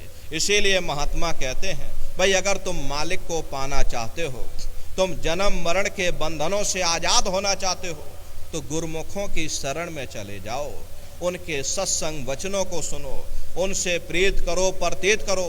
अरे सतगुर पर करो भरोसा, फिर करो न कुछ अफसोसा। बगैर भरोसे और विश्वास के एक कदम चलना भी मुश्किल पड़ जाता। देखो, जब हम रेलवे स्टेशन पर जा कर के टिकट खरीद करके रेलगाड़ी में बैठ जाते हैं, तो हमें पूरा भरोसा होता है कि हम अपने स्थान पर जरूर पहुंच जाएंगे, और भले ही रेलगाड़ी लेट हो जाए, लेकिन पूरा भरोसा रहता है कि हम अपने गंतव्य स्थान तक जरूर पहुंच जाएंगे। ठीक उसी प्रकार से जब सतगुरु ने हमें नाम दे दिया, धुरधाम जाने की टिकट दे दी, एक ना एक दिन हम अपने घर सच्चे देश सच्चे वतन जरूर पहुंचेंगे। इसलिए प्रेमी भाई बहनों, महात्मा कहते हैं, भाई अगर तुम मालिक को पाना चाहते हो तो गुरुमुखों की संगत करो, उन पर भरोसा रखो, उन पर विश्वास रखो, उनके सत्संग वचनों को सुनो, अपनी शंकाओं को दूर करो, और दीनहीन बन करके छोटी से छोटी सेवा करते हुए और जो वो बताएं उनके बताए हुए रास्ते पर चल करके सुरत शब्द नाम की कमाई करो। सुरत शब्द नाम की कमाई करना, सब जतन दूर अवधरना। कोई दूसरा उपाय करने की जरूरत नहीं, कोई तीसरा विकल्प अपनाने की जरूरत नहीं। ऐसा मत करिएगा कि गंगा गए तो गंगा राम बन गए, और जमुना गए तो जमुना दास बन गए, चलो जब भी कर लें तब भी कर लें, और पूजा भी कर लें, पाठ भी कर लें, कोई ना कोई उपाय कारगर होगा ही। प्रेमी भाई बहनों, इस बात को हमेशा ध्यान में रखिएगा, जो पानी 100 सुराखों से बहेगा वो कभी खेत नहीं सींच सकता। अगर हम अपने ध्यान को दुनिया में चारों तरफ फैलने देंगे, हम कभी कुछ भी प्राप्त नहीं कर सकते। नाम विसार चल ही अनिमार्ग, अंत काल पछताई। नाम की कमाई का तरीका छोड़ करके और किसी रास्ते पर चल करके देख लो, अंत समय पछताना पड़ेगा। इसलिए प्रेमी भाई बहनों, चारों तरफ से अपने ख्याल ध्यान को समेट करके एक मन एक चित्त हो करके सुरत शब्द नाम की कमाई यानी सुमरन ध्यान और भजन करिएगा। प्रेमी भाई बहनों, कैसे हमको सुमरन करना है, कैसे हमको ध्यान करना है और कैसे भजन करना है, बहुत से नए प्रेमी भाई बहन आए हुए हैं। आप लोग अच्छी तरह से समझ लीजिए कि सुमरन कैसे करोगे, ध्यान कैसे करोगे और भजन कैसे करोगे। अच्छी तरह बैठ करके समझिएगा और फिर घर पर जा करके करिएगा। तो सबसे पहले प्रेमी भाई बहनों, सुमरन कैसे किया जाएगा? सुमरन करने के लिए एक माला आप लोग ले लीजिएगा। ये देखिए प्रेमी भाई बहनों, 108 दाने की ये माला है। अपने अपने घरों में बैठ करके बाहर से अपनी आँख को बंद कर लेना, दोनों आँखों के मध्य भाग में अपने ध्यान को एकाग्र करके और दाने दाने पर जय गुरुदेव नाम का सुमरन करिएगा। हर दाने पर जय गुरुदेव नाम, हर दाने पर जय गुरुदेव नाम, जय गुरुदेव जय गुरुदेव जय गुरुदेव, कुल 108 बार आपको करना है। दूसरी बार फिर यहीं वापस आ जाओगे, यहाँ से फिर जय गुरुदेव नाम का उच्चारण करिएगा। हर दाने पर जय गुरुदेव नाम, हर दाने पर जय गुरुदेव नाम, जय गुरुदेव जय गुरुदेव जय गुरुदेव, कुल 108 बार करिएगा। तीसरी बार फिर यहीं वापस आ जाओगे। इस तरह से कुल 8 बार जय गुरुदेव नाम का सुमरन सभी नए प्रेमी भाई बहन करिएगा। प्रेमी भाई बहनों, ये जय गुरुदेव नाम किसी साधारण इंसान का नाम नहीं, ये स्वयं अनामी महाप्रभु का नाम है। नए जीवों के लिए नामदान की इस प्रक्रिया को और सरल से सरल किया गया। वरना बहुत से पुराने पुराने प्रेमी हैं, अगर उनसे पूछ लिया जाए कि भाई जरा नाम रूप स्थान गाजे बाजे बता दो, वो तक भूल जाते। अब इतने पुराने हो करके आज तक आप लोग याद नहीं कर पाए, बड़ा भारी दोष लगता है। इसीलिए नए जीवों के लिए गुरु महाराज की दया कृपा से नामदान को और सरल से सरल किया गया। बहुत से बगैर पढ़े लिखे लोग हैं, बूढ़े बुजुर्ग हैं, बच्चे बच्चियां हैं, आसानी से आप लोग समझ जाओ, सुमरन ध्यान भजन कर सको। इसीलिए प्रेमी भाई बहनों, इस रास्ते को और सरल से सरल किया गया। जय गुरुदेव नाम का सुमरन सभी नए प्रेमी भाई बहन आप सभी लोग करिएगा। लेकिन जो पुराने प्रेमी भाई बहन हैं, प्रेमी भाई बहनों, वो लोग जैसे गुरु महाराज ने आपको समझाया, पुराने सत्संगी प्रेमी भाई बहन उसी तरह से सुमरन करेंगे। ये रास्ता केवल नए सत्संगी प्रेमी भाई बहनों के लिए है। तो प्रेमी भाई बहनों, जितने नए लोग हैं, आप लोग जय गुरुदेव नाम का सुमरन बराबर करिएगा। सुमरन करने के बाद में फिर आप लोग ध्यान पर बैठिएगा। दूसरा है ध्यान। ध्यान कहते हैं दृष्टि को एकाग्र करना। कैसे ध्यान करोगे, जरा अच्छी तरह से समझ लो। अपने अपने घरों में पलथी मार करके आप लोग बैठिएगा। आंखों को बंद कर लेना, शरीर को ज़्यादा टाइट मत करिएगा। बहुत से प्रेमी गलती कर देते हैं कि ध्यान के समय अपने शरीर को बिल्कुल टाइट कर देते। यदि आप शरीर को टाइट कर दोगे, ये शरीर आपका थक जाएगा और फिर शरीर ढीला पड़ जाएगा। इसलिए पहले से ही अपने शरीर को बिल्कुल ढीला छोड़ देना। जितना आराम से आप बैठोगे उतना आपके लिए अच्छा रहेगा। तो ढीले बदन से आराम से बैठिएगा। आँखों को धीरे से बंद कर लेना। दोनों आँखों के मध्य भाग में दूर सामने अंधेरे में देखिएगा। सामने आपको अंधेरा दिखाई देगा। बस उसी अंधेरे में एक जगह पर आप अपनी दृष्टि को एकाग्र करिएगा। होशियारी यही रहे कि आँखों की पुतलियाँ हिलने ना पाएं। शुरुआती समय में ये आँखों की पुतलियाँ अंदर अंदर हिलेंगी, लेकिन जब आप अभ्यास करोगे, करत करत अभ्यास ते जड़मत होत सुजान, जब अभ्यास करते रहोगे तो आँखों की पुतलियाँ हिलना बंद हो जाएंगी। तो दूर सामने अंधेरे में एक जगह पर अपनी दृष्टि को एकाग्र करिएगा, या उस अंधेरे को ही आप देखते रहना। दृष्टि अपने आप अंधेरे में एकाग्र हो जाएगी। उस समय किसी के बारे में सोचना नहीं, किसी के बारे में विचार मत करिएगा, चिंता मत करिएगा। ये चिंता विचार करने की आदत हमारे अंदर पहले से पड़ी हुई है। हम कभी खाली नहीं बैठते हैं। जब भी कुछ ना कुछ, कोई ना कोई विचार मन में चलता ही रहता। प्रेमी भाई बहनों, ये जो विचार हैं यही ध्यान में बाधक बन जाते। इसलिए कोशिश ये करना, जब आप ध्यान पर बैठो मन में कोई विचार ना आने पाए। शून्य हो जाओ, खाली हो जाओ, अपने लिए खाली हो जाओ और आँखों को बंद करके सामने अंधेरे में अपनी दृष्टि को एकाग्र करने की कोशिश करो। उस अंधेरे को देखते रहना। देखते देखते देखते देखते एक समय ऐसा आएगा कि आपकी दृष्टि अंधेरे में एकाग्र हो जाएगी।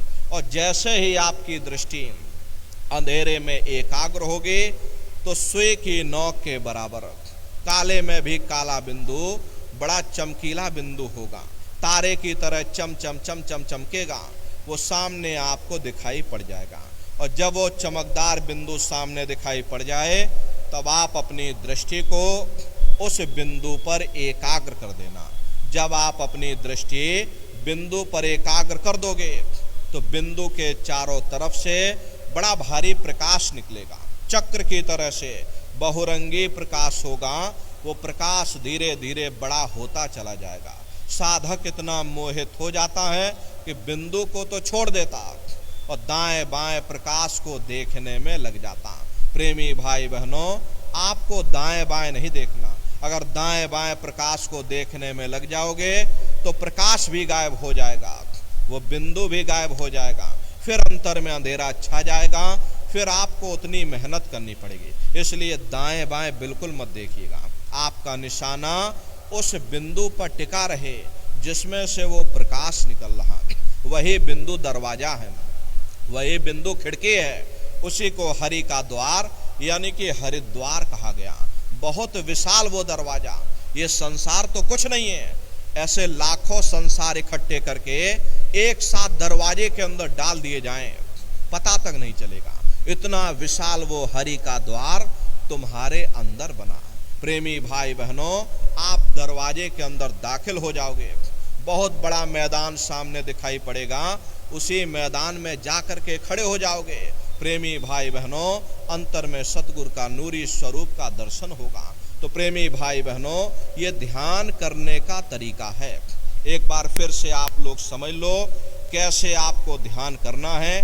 आंखों को बंद कर लेना, दोनों आंखों के मध्य भाग में दूर सामने देखिएगा, सामने अंधेरा दिखाई देगा।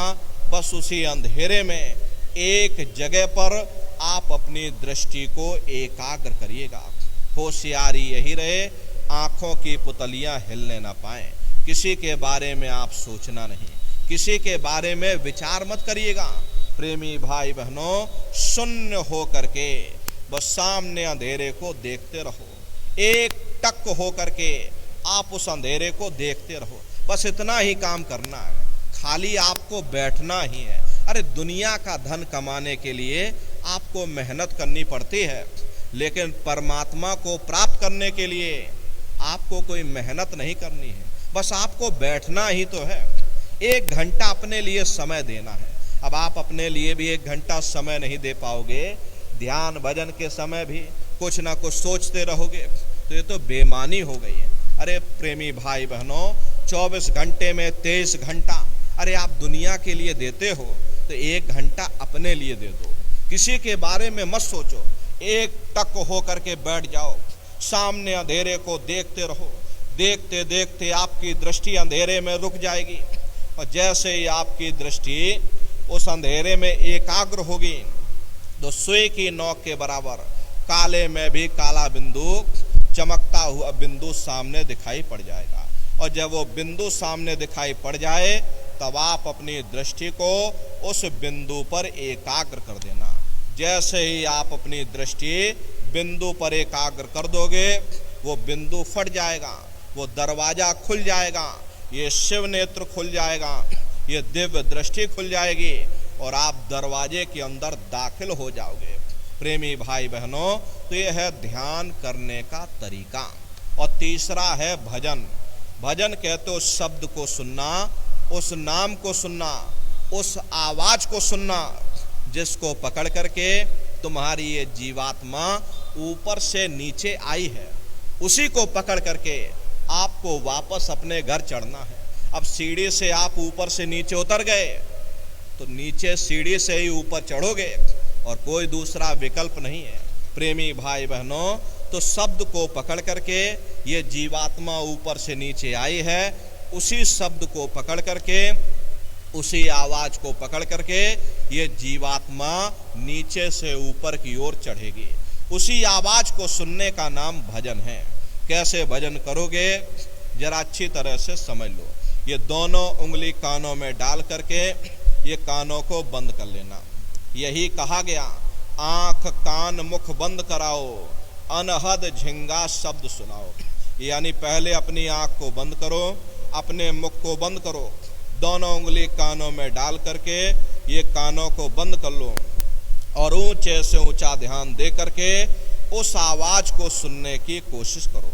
प्रेमी भाई बहनों, जब आप अपने कानों को बंद करके अंतर में गौर से आवाज को सुनोगे, तो शुरू में आपको अनुभव होगा कि कहीं सीटी जैसी आवाज हमारे कानों में बज रही, टी, इस तरह से सीटी जैसी आवाज शुरू में आप सभी को सुनाई पड़ेगी।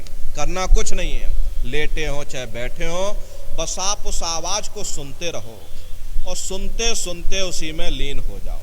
जब आप उसमें लीन हो जाओगे, तो कुछ समय बाद में दोबारा आपको अनुभव होगा कि कहीं बड़ी दूर से एक महीन आवाज, घंटे और शंख की आवाज हमारे कानों में बज रही।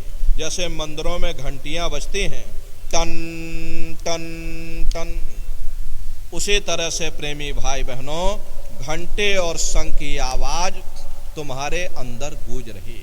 उसी घंटे शंख की आवाज को महात्माओं ने शब्द या नाम कह करके याद किया। प्रेमी भाई बहनों, हम लोग बाहर मुखी क्रियाओं में फंस जाते हैं, कर्म कांडों में फंस जाते हैं, महात्माओं ने तो ये कहा था कि भाई ये शरीर तुम्हारा मंदिर है, इसी मंदिर के अंदर 24 घंटे वो घंटे घड़ियाल बज रहे। अपने मंदिर के अंदर जाकर के उस घंटे शंख की आवाज को सुनो। लेकिन हम दुनिया के जीव दुर्भाग्यवश प्रेमी भाई बहनों बाहर मुखी क्रियाओं में फंस जाते, बाहर मुखी क्रियाओं में फंस करके अपने जीवन को बर्बाद कर देते। तो महात्मा कहते हैं भाई अपने अंदर जाकर के उस घंटे शंख की आवाज को सुनो। जब आप दोनों उंगली कानों में डाल करके ऊंचा ध्यान दे करके उस आवाज को सुनोगे तो वो घंटे और शंख की आवाज आपको सुनाई पड़ेगी। लेकिन शुरुआती समय में आपको ऐसा मालूम होगा कि कहीं बड़ी दूर पर घंटियां बज रही, लेकिन प्रेमी भाई बहनों जब आप उसको सुनने की कोशिश करोगे, उसमें आप लीन हो जाओगे, तो वो आवाज धीरे धीरे बढ़ना शुरू होगी और बढ़ते बढ़ते इस कदर बढ़ेगी कि आपके रोम रोम में घंटे और शंख की आवाज गूंजने लग जाएगी। बड़े घनघोर आवाज होती है, बड़ी मधुर वो आवाज होती है। जो दुनिया भर के गाने आप लोग सुनते हो, उस संगीत के सामने ये दुनिया के संगीत कुछ नहीं है। जब आप उस आवाज को सुनोगे, इतना भारी आनंद आपके ऊपर छा जाएगा, इतनी खुशी आपको होगी प्रेमी भाई बहनों, आप उसमें लीन हो जाओगे। उस शब्द को आप पकड़ने लग जाओगे, उसी शब्द को जब आप सुनने लग जाओगे तो शब्द चुंबक है, वो आपको खींचना शुरू करेगा। और जब खिंचाव होगा तो जीवात्मा का फैला हुआ प्रकाश 9 द्वारों से सिमट करके यहीं 10वें दरवाजे पर इकट्ठा हो जाएगा। और जैसे ही आप यहाँ पर इकट्ठे हुए, तुरंत शब्द जीवात्मा को खींच करके इस शरीर से बाहर कर देगा। देखो प्रेमी भाई बहनों, हमारी आपकी ये जीवात्मा दोनों आँखों के मध्य भाग में बैठी है और यहीं पर बैठ करके ये जीवात्मा अपने प्रकाश को 9 दरवाजों में फैलाती है। ये 9 दरवाजे कौन कौन से हैं? 2 आँख, 2 कान, 2 नाक के सुराख, 1 मुंह और 2 मलमूत्र का रास्ता, ये शरीर के 9 दरवाजे हैं। सबसे पहला दरवाजा गुदा चक्र आता है। गुदा चक्र में गणेश जी वास करते हैं। गणेश जी वहाँ के मालिक हैं। ये 4 दल का कवल है। यहाँ पर पृथ्वी तत्व पाया जाता है। उसके ऊपर इंद्री चक्र आता है। इंद्री चक्र में ब्रह्मा जी वास करते हैं। ब्रह्मा जी वहाँ के मालिक हैं। ये 6 दल का कवल है। यहाँ पर जल तत्व पाया जाता। उसके ऊपर ये नाभि चक्र आता। नाभि चक्र में विष्णु जी वास करते हैं। विष्णु जी यहाँ के मालिक हैं। ये 8 दल का कवल है। यहाँ पर अग्नि तत्व पाया जाता। उसके ऊपर ये हृदय चक्र आता। हृदय चक्र में शिव जी वास करते हैं। शिव जी यहाँ के मालिक हैं। ये 12 दल का कवल है। यहाँ पर वायु तत्व पाया जाता। वास तो वो ऊपरी मंडलों में, ऊपरी लोकों में करते हैं, लेकिन उनका प्रकाश, उनकी किरणें इन चक्रों पर पड़ती हैं। उसी के ऊपर ये प्रेमी भाई बहनों ये कंठ चक्र आता है। यहाँ पर आद्या महाशक्ति की किरणें पड़ती हैं। ये 16 दल का कवल है। और आप सबसे ऊपर, तुम्हारी जीवात्मा सबसे ऊपर दोनों आँखों के मध्य भाग में बैठी है। और यहीं पर बैठ कर के ये जीवात्मा अपने प्रकाश को पूरे शरीर में फैलाती है, जिससे आपका ये शरीर चलता, आपके हाथ और पैर चलते हैं। प्रेमी भाई बहनों, जब आप घंटे शंख की आवाज को सुनोगे तो उस आवाज में चुंबक है। वो आवाज आपको अपनी ओर खींचेगी और जब खिंचाव होगा तो जीवात्मा का फैला हुआ प्रकाश 9 दरवाजों से सिमट करके यहीं 10वें दरवाजे पर इकट्ठा हो जाएगा। और जैसे ही सारी शक्ति, सारी चेतना सिमट करके यहाँ पर इकट्ठी हुई, तुरंत शब्द जीवात्मा को खींच करके इस शरीर से बाहर कर देगा। फिर आप अपनी आंखों से देखोगे कि हमारा शरीर ये है और हम ये खड़े। आप अपने शरीर से अलग हो जाओगे। फिर उसी आवाज को पकड़ करके, उसी शब्द को पकड़ करके तुम्हारी ये जीवात्मा फिर ब्रह्मांडों की सैर करेगी। पलक झपकते यह जीवात्मा खरबों योजन ऊपर चली जाती है। ये चांद, सूरज, सितारों को पार करने के बाद सबसे पहले आपको जो लोक मिलेगा उसे महात्माओं ने शिवलोक कहा। शिवलोक तमोगुणी स्थान है। वहाँ के मालिक शिव जी हैं, वो पार्वती जी के साथ उस लोक में विराजमान हैं। शिव जी का दर्शन करने के बाद फिर जब आप ऊपर चढ़ोगे, उसी के ऊपर ब्रह्मा जी का लोक आएगा। ब्रह्मा जी का लोक वो रजोगुणी स्थान है। वहाँ के मालिक ब्रह्मा जी हैं, वो गायत्री, सावित्री और सरस्वती के साथ उस लोक में विराजमान हैं। और ब्रह्मा जी का दर्शन करने के बाद फिर घंटे शंख की आवाज को पकड़ करके फिर जब आप ऊपर पहुंचोगे, उसी के ऊपर विष्णु लोक आएगा। विष्णु लोक सतोगुणी स्थान है। वहाँ के मालिक विष्णु जी हैं। उनका बड़ा मनमोहक स्वरूप है।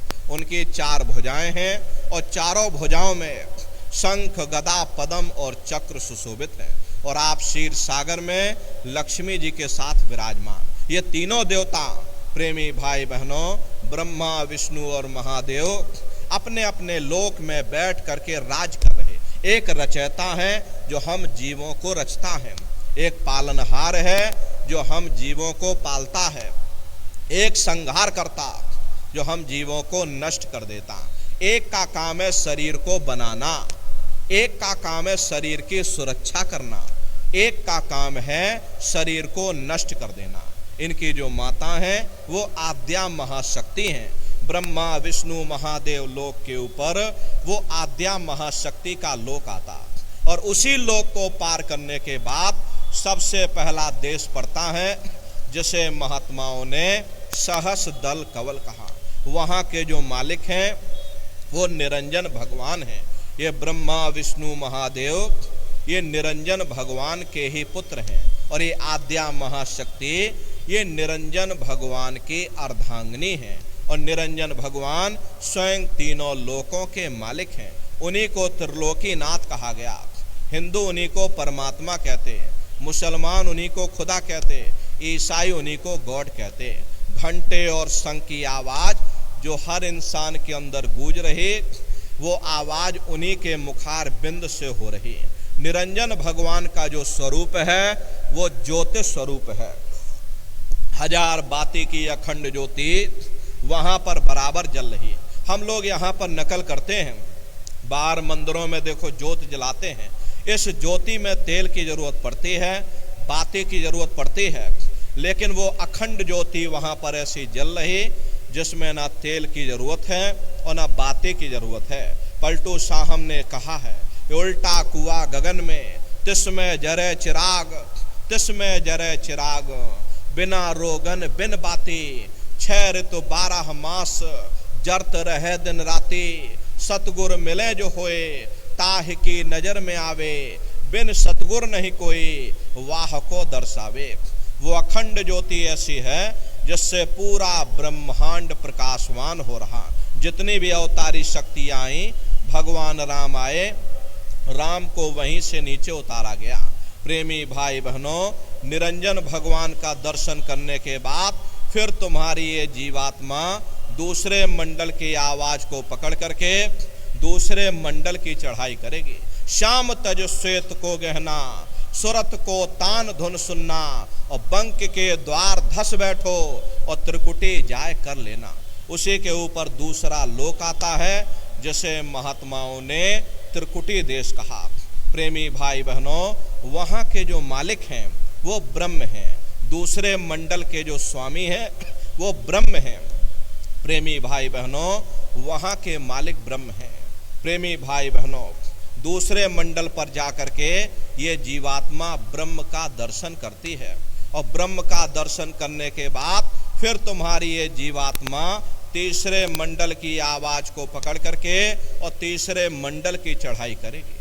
आगे पहुंची सुन झंकार, ररंकार धुन सुनी पुकार, आगे श्वेत शून्य है भाई, मान सरोवर पैठ नहीं। उसी के ऊपर तीसरा देश आता जैसे महात्माओं ने शून्य देश कहा।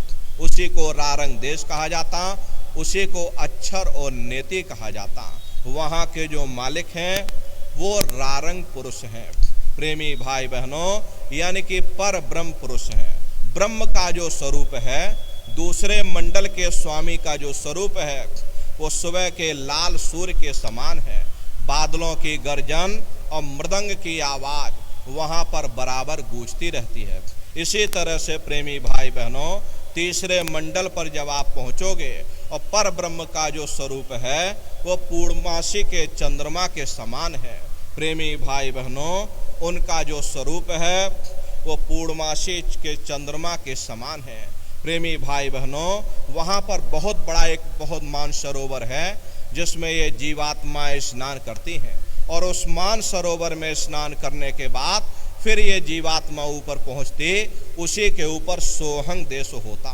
सोहंग देश में सोहंग पुरुष का दर्शन करती हैं। सोहंग पुरुष का जो स्वरूप है वो दोपहर के सूर्य के समान है, और सोहंग पुरुष का दर्शन करने के बाद ताके परे धाम सतनामा, बीन बजे सतलोक ठिकाना। सोहंग देश के ऊपर वो पांचवा देश आता जिसे महात्माओं ने सचखंड देश कहा। प्रेमी भाई बहनों, वहीं से जीवात्माओं को नीचे उतारा गया। वहाँ के जो मालिक हैं वो सतपुरुष भगवान हैं। प्रेमी भाई बहनों, वहीं से जीवात्माओं को नीचे उतारा, हम लोगों को वहीं से नीचे उतारा। फिर शब्द को पकड़ करके शब्द शब्द पौड़ी पर चढ़कर, प्रेमी भाई बहनों, शब्द को पकड़ करके ये जीवात्मा मंजिल दर मंजिल अपने घर सचखंड में पहुंच जाती है। तो शब्द को पकड़ करके ये जीवात्मा ऊपर से नीचे आई है, तो शब्द को ही पकड़ करके ये जीवात्मा नीचे से ऊपर को चढ़ेगी। तो कैसे भजन करोगे जरा अच्छी तरह से समझ लो। ये दोनों उंगली कानों में डाल करके ये कानों को बंद कर लेना, आँख और कान को बंद कर लेना, ऊंचा ध्यान दे करके सुनिएगा। सीटी जैसी आवाज आप सभी को सुनाई पड़ेगी। करना कुछ नहीं, लेटे हो चाहे बैठे हो, बस आप उस आवाज को सुनते रहना। सुनते सुनते उसी में लीन हो जाओ। कुछ समय बाद में दोबारा आपको अनुभव होगा कि कहीं बड़ी दूर से एक महीन आवाज, घंटे और शंख की आवाज हमारे कानों में बज रही, और जब घंटे शंख की आवाज आपको सुनाई पड़ने लग जाए तब आप सीटी की आवाज को छोड़ देना और घंटे शंख की आवाज को पकड़ लेना। एक बार प्रेमी भाई बहनों, ये जीवात्मा उस आवाज को पकड़ लेगी तो मंजिल दर मंजिल अपने घर वापस सचखंड पहुंच जाएगी। तो सुमरन, ध्यान और भजन, तीन क्रियाएं आपको बताई गई, नित्य नियम से आप लोग करिएगा। रास्ता सच्चा है, आप करोगे, आपको अनुभव होगा, दिखाई भी पड़ेगा और सुनाई भी पड़ेगा, लेकिन नित्य नियम से करिएगा। नागा नहीं होना चाहिए। एक दिन का नागा आपको एक महीना पीछे ले जाएगा, इसलिए नागा मत करिएगा। नित्य सुरत शब्द नाम की कमाई यानी सुमरन, ध्यान, भजन आप सभी लोग बराबर करिएगा। यही दौलत तुम्हारे काम आएगी, बाकी सब यहीं पड़ा रह जाएगा। सुई की एक नोक भी तुम्हारे साथ में जाने वाली नहीं है। बड़े बड़े राजे महाराजे आए, सारी जिंदगी उन्होंने किला बनाते बनाते गुजार दिया। आज उनके किलों को जाकर देखिए, आज खंडहर बने पड़े हुए। प्रेमी भाई बहनों, एक समय हमारा भी आएगा, इसलिए समय रहते हुए अपनी जीवात्मा के कल्याण के लिए, हमको अपनी जीवात्मा के कल्याण के लिए वो दौलत कमा लेनी चाहिए जिससे कि हम जन्म मरण के बंधनों से हमेशा के लिए आज़ाद हो जाएं। अगर हमने दौलत न कमाई तो नरकों और चौरासियों में भटकते रह जाएंगे, जन्म मरण की असहनीय वेदनाओं को सहते रह जाएंगे। इसलिए अभी मौका मिला, ये मनुष्य शरीर आपको मिल गया, इस मनुष्य रूपी मंदिर में बैठ करके सुमरन, ध्यान और भजन यानी कि सुरत शब्द नाम की कमाई आप सभी लोग बराबर करिएगा। और देखो प्रेमी भाई बहनों, सभी लोग शाकाहारी रहिएगा, क्योंकि हमारे गुरु महाराज ने शाकाहार पर विशेष जोर दिया। गुरु महाराज हमारे कहते थे कि बच्चे बच्चियों तुम लोग शाकाहारी रहना, शाकाहार का प्रचार बराबर करते रहना, इसी से देश और दुनिया में भारी परिवर्तन होगा। प्रेमी भाई बहनों, परिवर्तन कोई कानून बनाने से नहीं होता, परिवर्तन कोई आंदोलन या तोड़फोड़ करने से नहीं होता। परिवर्तन तब होता है जब लोगों के विचार बदलते, लोगों की भावनाएं बदलती हैं, और विचार जब बदलेंगे जब लोगों का खान पान शुद्ध होगा। देसी कहावत है, जैसा खाए अन्न वैसा होए मन। जब इंसान पशुवृत्ति भोजन करेगा तो उसकी बुद्धि स्वतः ही पशुओं जैसी हो जाएगी, सोच विचार उसका चिंतन स्वतः ही पशुओं जैसा हो जाएगा। फिर जिस शराब के नशे में माँ बहन बेटी की पहचान खत्म हो जाए, उस शराब को पी करके यह कैसे पता चलेगा कि क्या अच्छा और क्या बुरा है। यही कारण है कि आज घर समाज में ये दुनिया भर के अत्याचार और दुनिया भर के व्यभिचार फैले हुए। इसलिए प्रेमी भाई बहनों, हमारी आपसे प्रार्थना है कि आप सभी लोग शाकाहारी रहिएगा। शाकाहार का प्रचार अपने अपने क्षेत्रों में बराबर आप सभी लोग करते रहिएगा। गुरु महाराज हम प्रेमी भाई बहनों को ये आदेश दे करके गए, ये सेवा सौंप करके गए। इसीलिए आपसे हमारी प्रार्थना है, मास महीने में एक बार अपने अपने जिले में सामूहिक रूप से इकट्ठे हो करके शाकाहार का प्रचार प्रसार व्यापक पैमाने पर आप सभी प्रेमी भाई बहन करिएगा। प्रेमी भाई बहनों, गुरु महाराज की दया कृपा से शाकाहार के प्रचार के माध्यम से प्रेमी भाई बहनों, गुरु महाराज का ये संदेश जन जन के बीच में पहुंचेगा। इसीलिए हमारी आपसे प्रार्थना है, जो आदेश दे करके गुरु महाराज गए, गुरु का आदेश ही हम प्रेमियों के लिए गुरु भक्ति है। इसलिए आपसे प्रार्थना है, सभी प्रेमी भाई बहन अपने अपने जिलों में व्यापक पैमाने पर सभी लोग एक जगह इकट्ठे हो करके शाकाहार का प्रचार, एक तारीख आप लोग महीने में निश्चित कर लीजिए कि हमको इस तारीख को बड़े पैमाने पर शाकाहार का प्रचार करना है। आप सभी प्रेमी भाई बहन इकट्ठे हो करके गुरु महाराज के संदेशों को जन जन के बीच में पहुंचाइएगा। और प्रेमी भाई बहनों, देखिए अभी गुरु पूर्णिमा का कार्यक्रम 19 जुलाई से और 23 जुलाई तक प्रेमी भाई बहनों यहीं पर मथुरा दरबार में मनाया जाएगा। तारीख आप सभी लोग याद रखिएगा, 19 जुलाई से और 23 जुलाई तक गुरु पूर्णिमा का ये पावन पर्व है। आप सभी प्रेमी भाई बहन गुरु पूर्णिमा के कार्यक्रम में सपरिवार सादर आमंत्रित हैं। आप लोग पधारिएगा, अपने अपने बच्चों को भी साथ में ले करके आइएगा। प्रेमी भाई बहनों, हम लोग ये सोचते हैं, अरे बच्चे क्या करेंगे ले जाकर, ये बच्चे छोटे हैं, इनको घर में रहने दो। अरे प्रेमी भाई बहनों, संस्कार कैसे पढ़ेंगे? संस्कार जब पढ़ेंगे जब हम अपने अपने बच्चों को अपने साथ दरबार में ले करके आएंगे, अपने साथ सत्संग में बैठाएंगे। सत्संग के माध्यम से उनके हृदय में परिवर्तन होगा, विचारों में परिवर्तन होगा। इसलिए अपने अपने बच्चों को भी साथ में ले करके आया करो। तो देखिए गुरु पूर्णिमा का कार्यक्रम है, तारीख आप सभी लोग याद करिएगा, 19 जुलाई से और 23 जुलाई तक गुरु पूर्णिमा का ये महापावन पुनीत पर्व होगा। आप सभी प्रेमी भाई बहन गुरु पूर्णिमा के पावन पर्व पर सपरिवार सादर आमंत्रित हैं। आप लोग पधारिएगा। गुरु महाराज के इस पावन पुनीत भंडारे के शुभ अवसर पर हम परम पूज्य स्वामी जी महाराज के श्री चरणों में यही अरदास, यही कामना करते हैं कि हे मालिक, हम सभी प्रेमी भाई बहनों को अपनी पनाह में बनाए रखना, अपने चरणों में लगाए रखना। हम सभी प्रेमी भाई बहन अपने दरबार से जुड़े रहें। प्रेमी भाई बहनों, ये हम प्रेमियों का दरबार है, हम प्रेमियों का गुरुद्वारा है।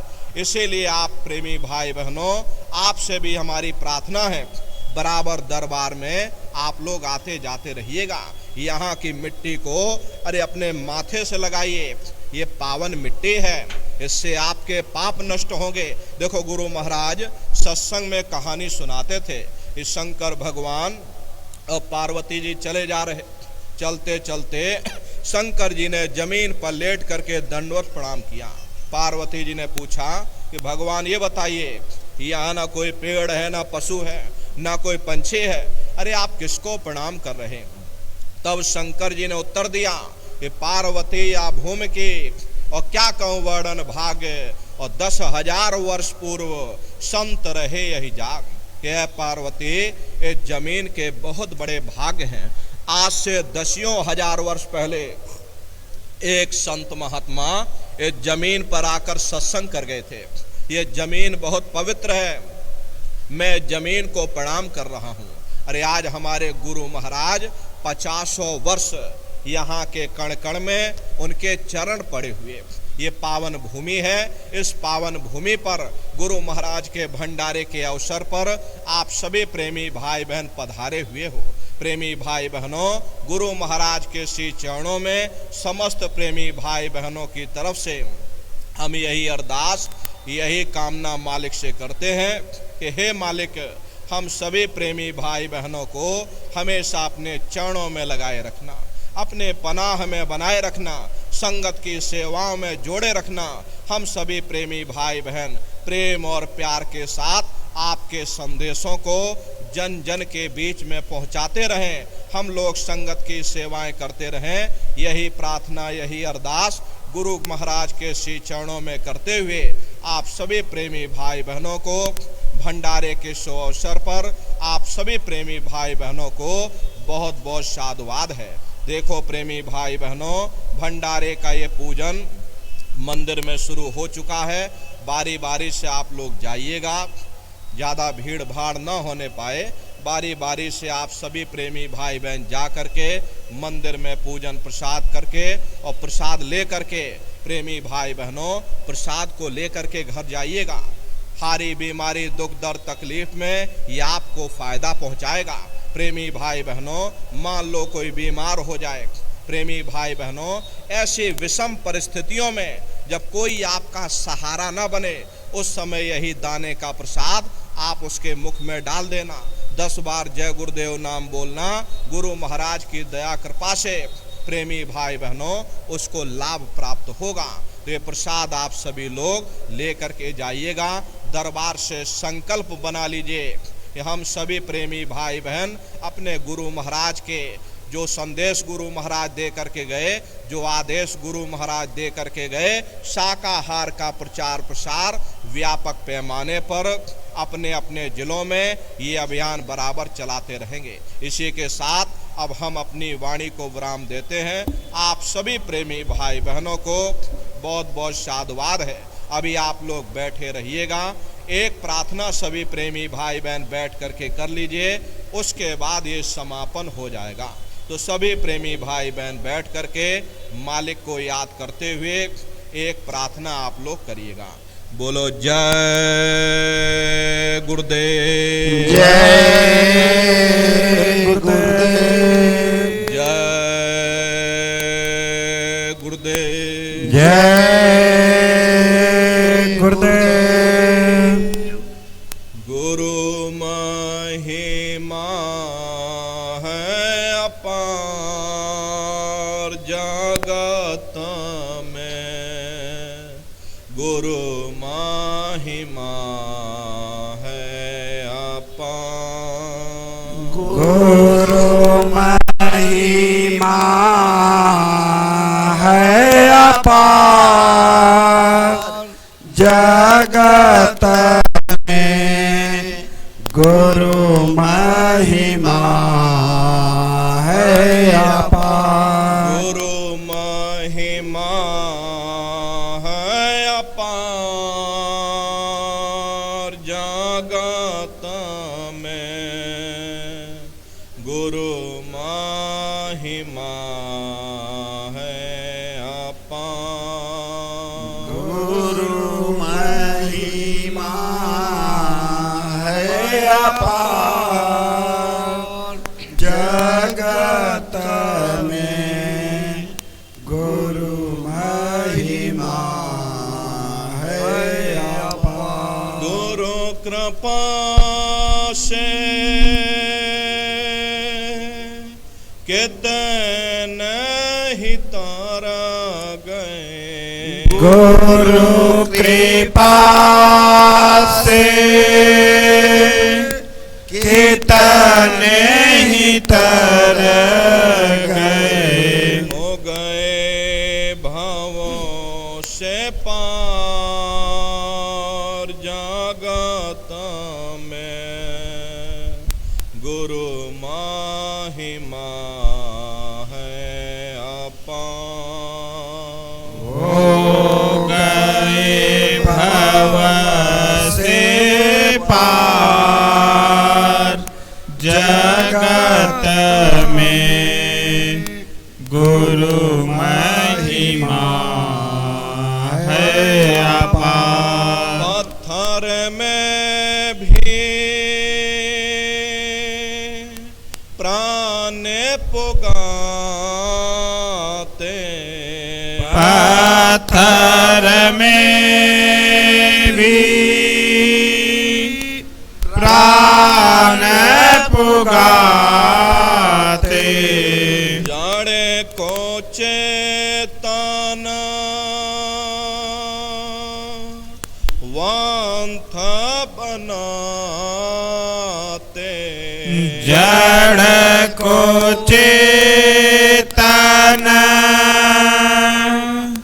वंत बनाते, प्रेम दया भंडार जगत में गुरु महिमा है अपार। प्रेम दया भंडार जगत में गुरु महिमा है अपार। गुरु महिमा है अपार जगत में, गुरु महिमा है अपार। गुरु महिमा है अपार जगत में, गुरु महिमा है अपार। सब प्रेमी मिला जो ले कर गाओ, सब प्रेमी मिला जुल कर गाओ, सब प्रेमी मिला जो ले कर गाओ, सब प्रेमी मिला जुल कर गाओ, गुरु नाम की धूम मचाओ, गुरु नाम की धूम मचाओ, गुरु नाम है सार जगत में, गुरु महिमा है अपार। गुरु नाम है सार जगत में, गुरु महिमा है अपार। गुरु महिमा है अपार जगत में, गुरु महिमा है अपार।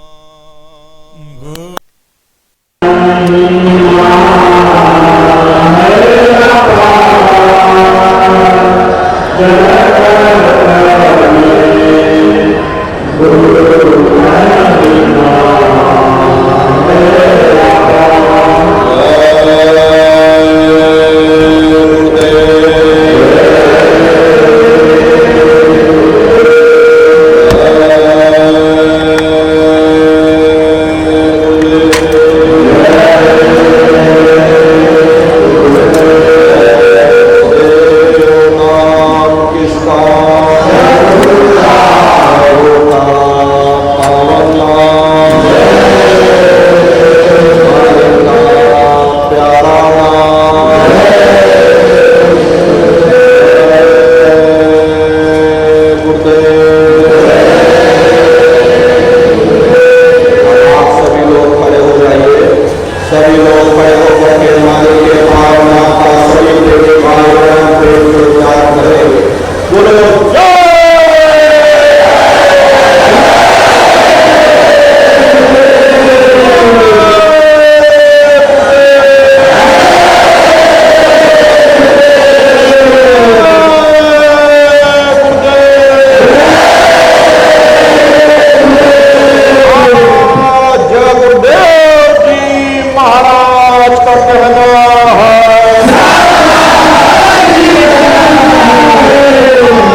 पूज्य स्वामी जी महाराज के इस 12वें पावन मासिक भंडारा महापर्व का जय गुरुदेव आध्यात्मिक सत्संग मेले के अवसर पर आप गुरु महाराज की दया कृपा का लाभ लेने के लिए दरबार में पधारे हुए हैं।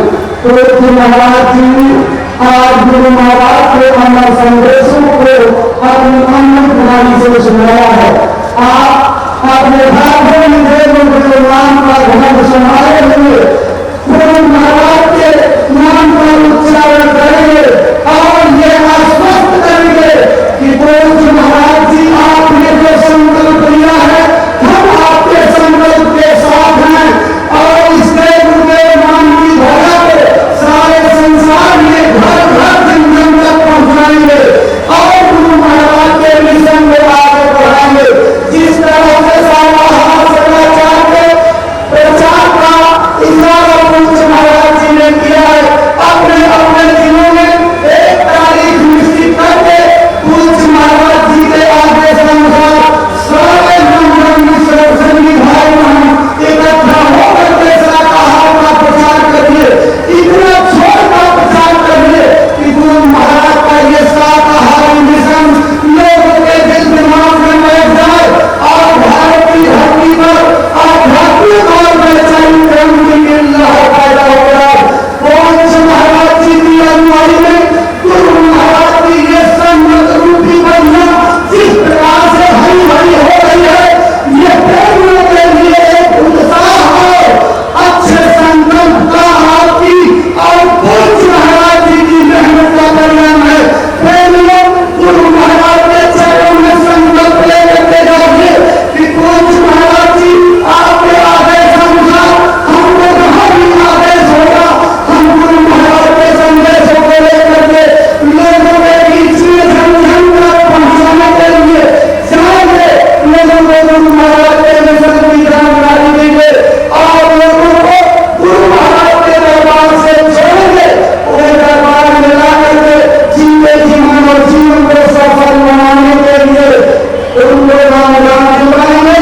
गाँव गाँव में धर्म प्रेम की स्थापना करेंगे और सारे देश में शांति सुकून लाने का प्रेम और सद्भाव फैलाने का नैतिकता चरित्र उत्थान और सारा नशा मुक्ति का अभियान चला करके इस देश को जागृत करेंगे और एक नए भारत का निर्माण करेंगे। प्रेमी भाई बहनों आगामी 5 जून को पूज्य महाराज जी का आध्यात्मिक अलौकिक सत्संग आजमगढ़ की धरती पर सरायनी स्थित खानपुर आश्रम में होगा। आसपास जिलों के लोग गुरु महाराज के साथ जोड़ने के लिए नए लोगों को अपने जीवन की तरफ से लेकर के पहुंचिए। गुरु पूर्णिमा के पहले नाम पाने का एक अनोखा मौका है। आसपास जिलों के लोग मेहनत करके इस कार्यक्रम में पहुंचने का संस्था की तरफ से आपको निमंत्रण दिया जाता है कि आप पहुंच करके गुरु महाराज के संदेशों का और जीवन की प्रभु प्राप्ति के रास्ते का लाभ उठाइएगा।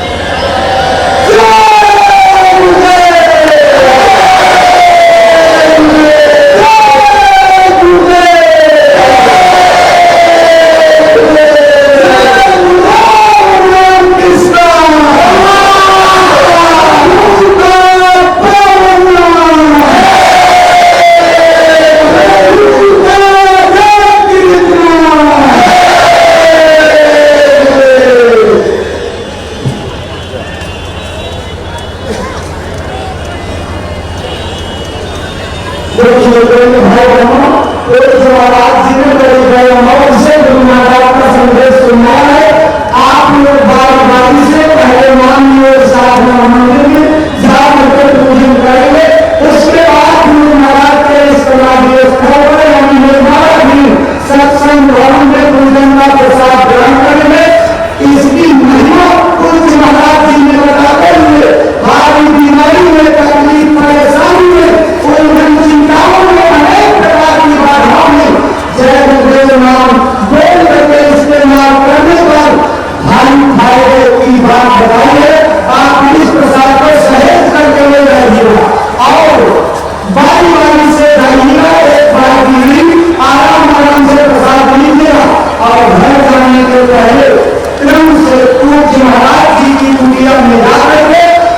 महाराज जी का दर्शन, गुरु महाराज की कुटी में उनकी पावन चरण पादुका का दर्शन करके नया कृपा मांगते हुए और आशीर्वाद बड़ा करते हुए अपने भावों को प्रस्थान कर दिया। जय गुरुदेव।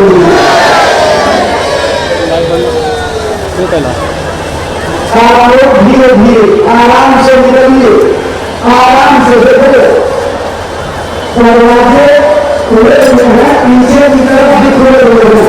कोई कोशिश ऐसी न करिए कि आगे के दरवाजे से निकलना है। आप नीचे के दरवाजे से भी निकल करके पहुंच जाइए।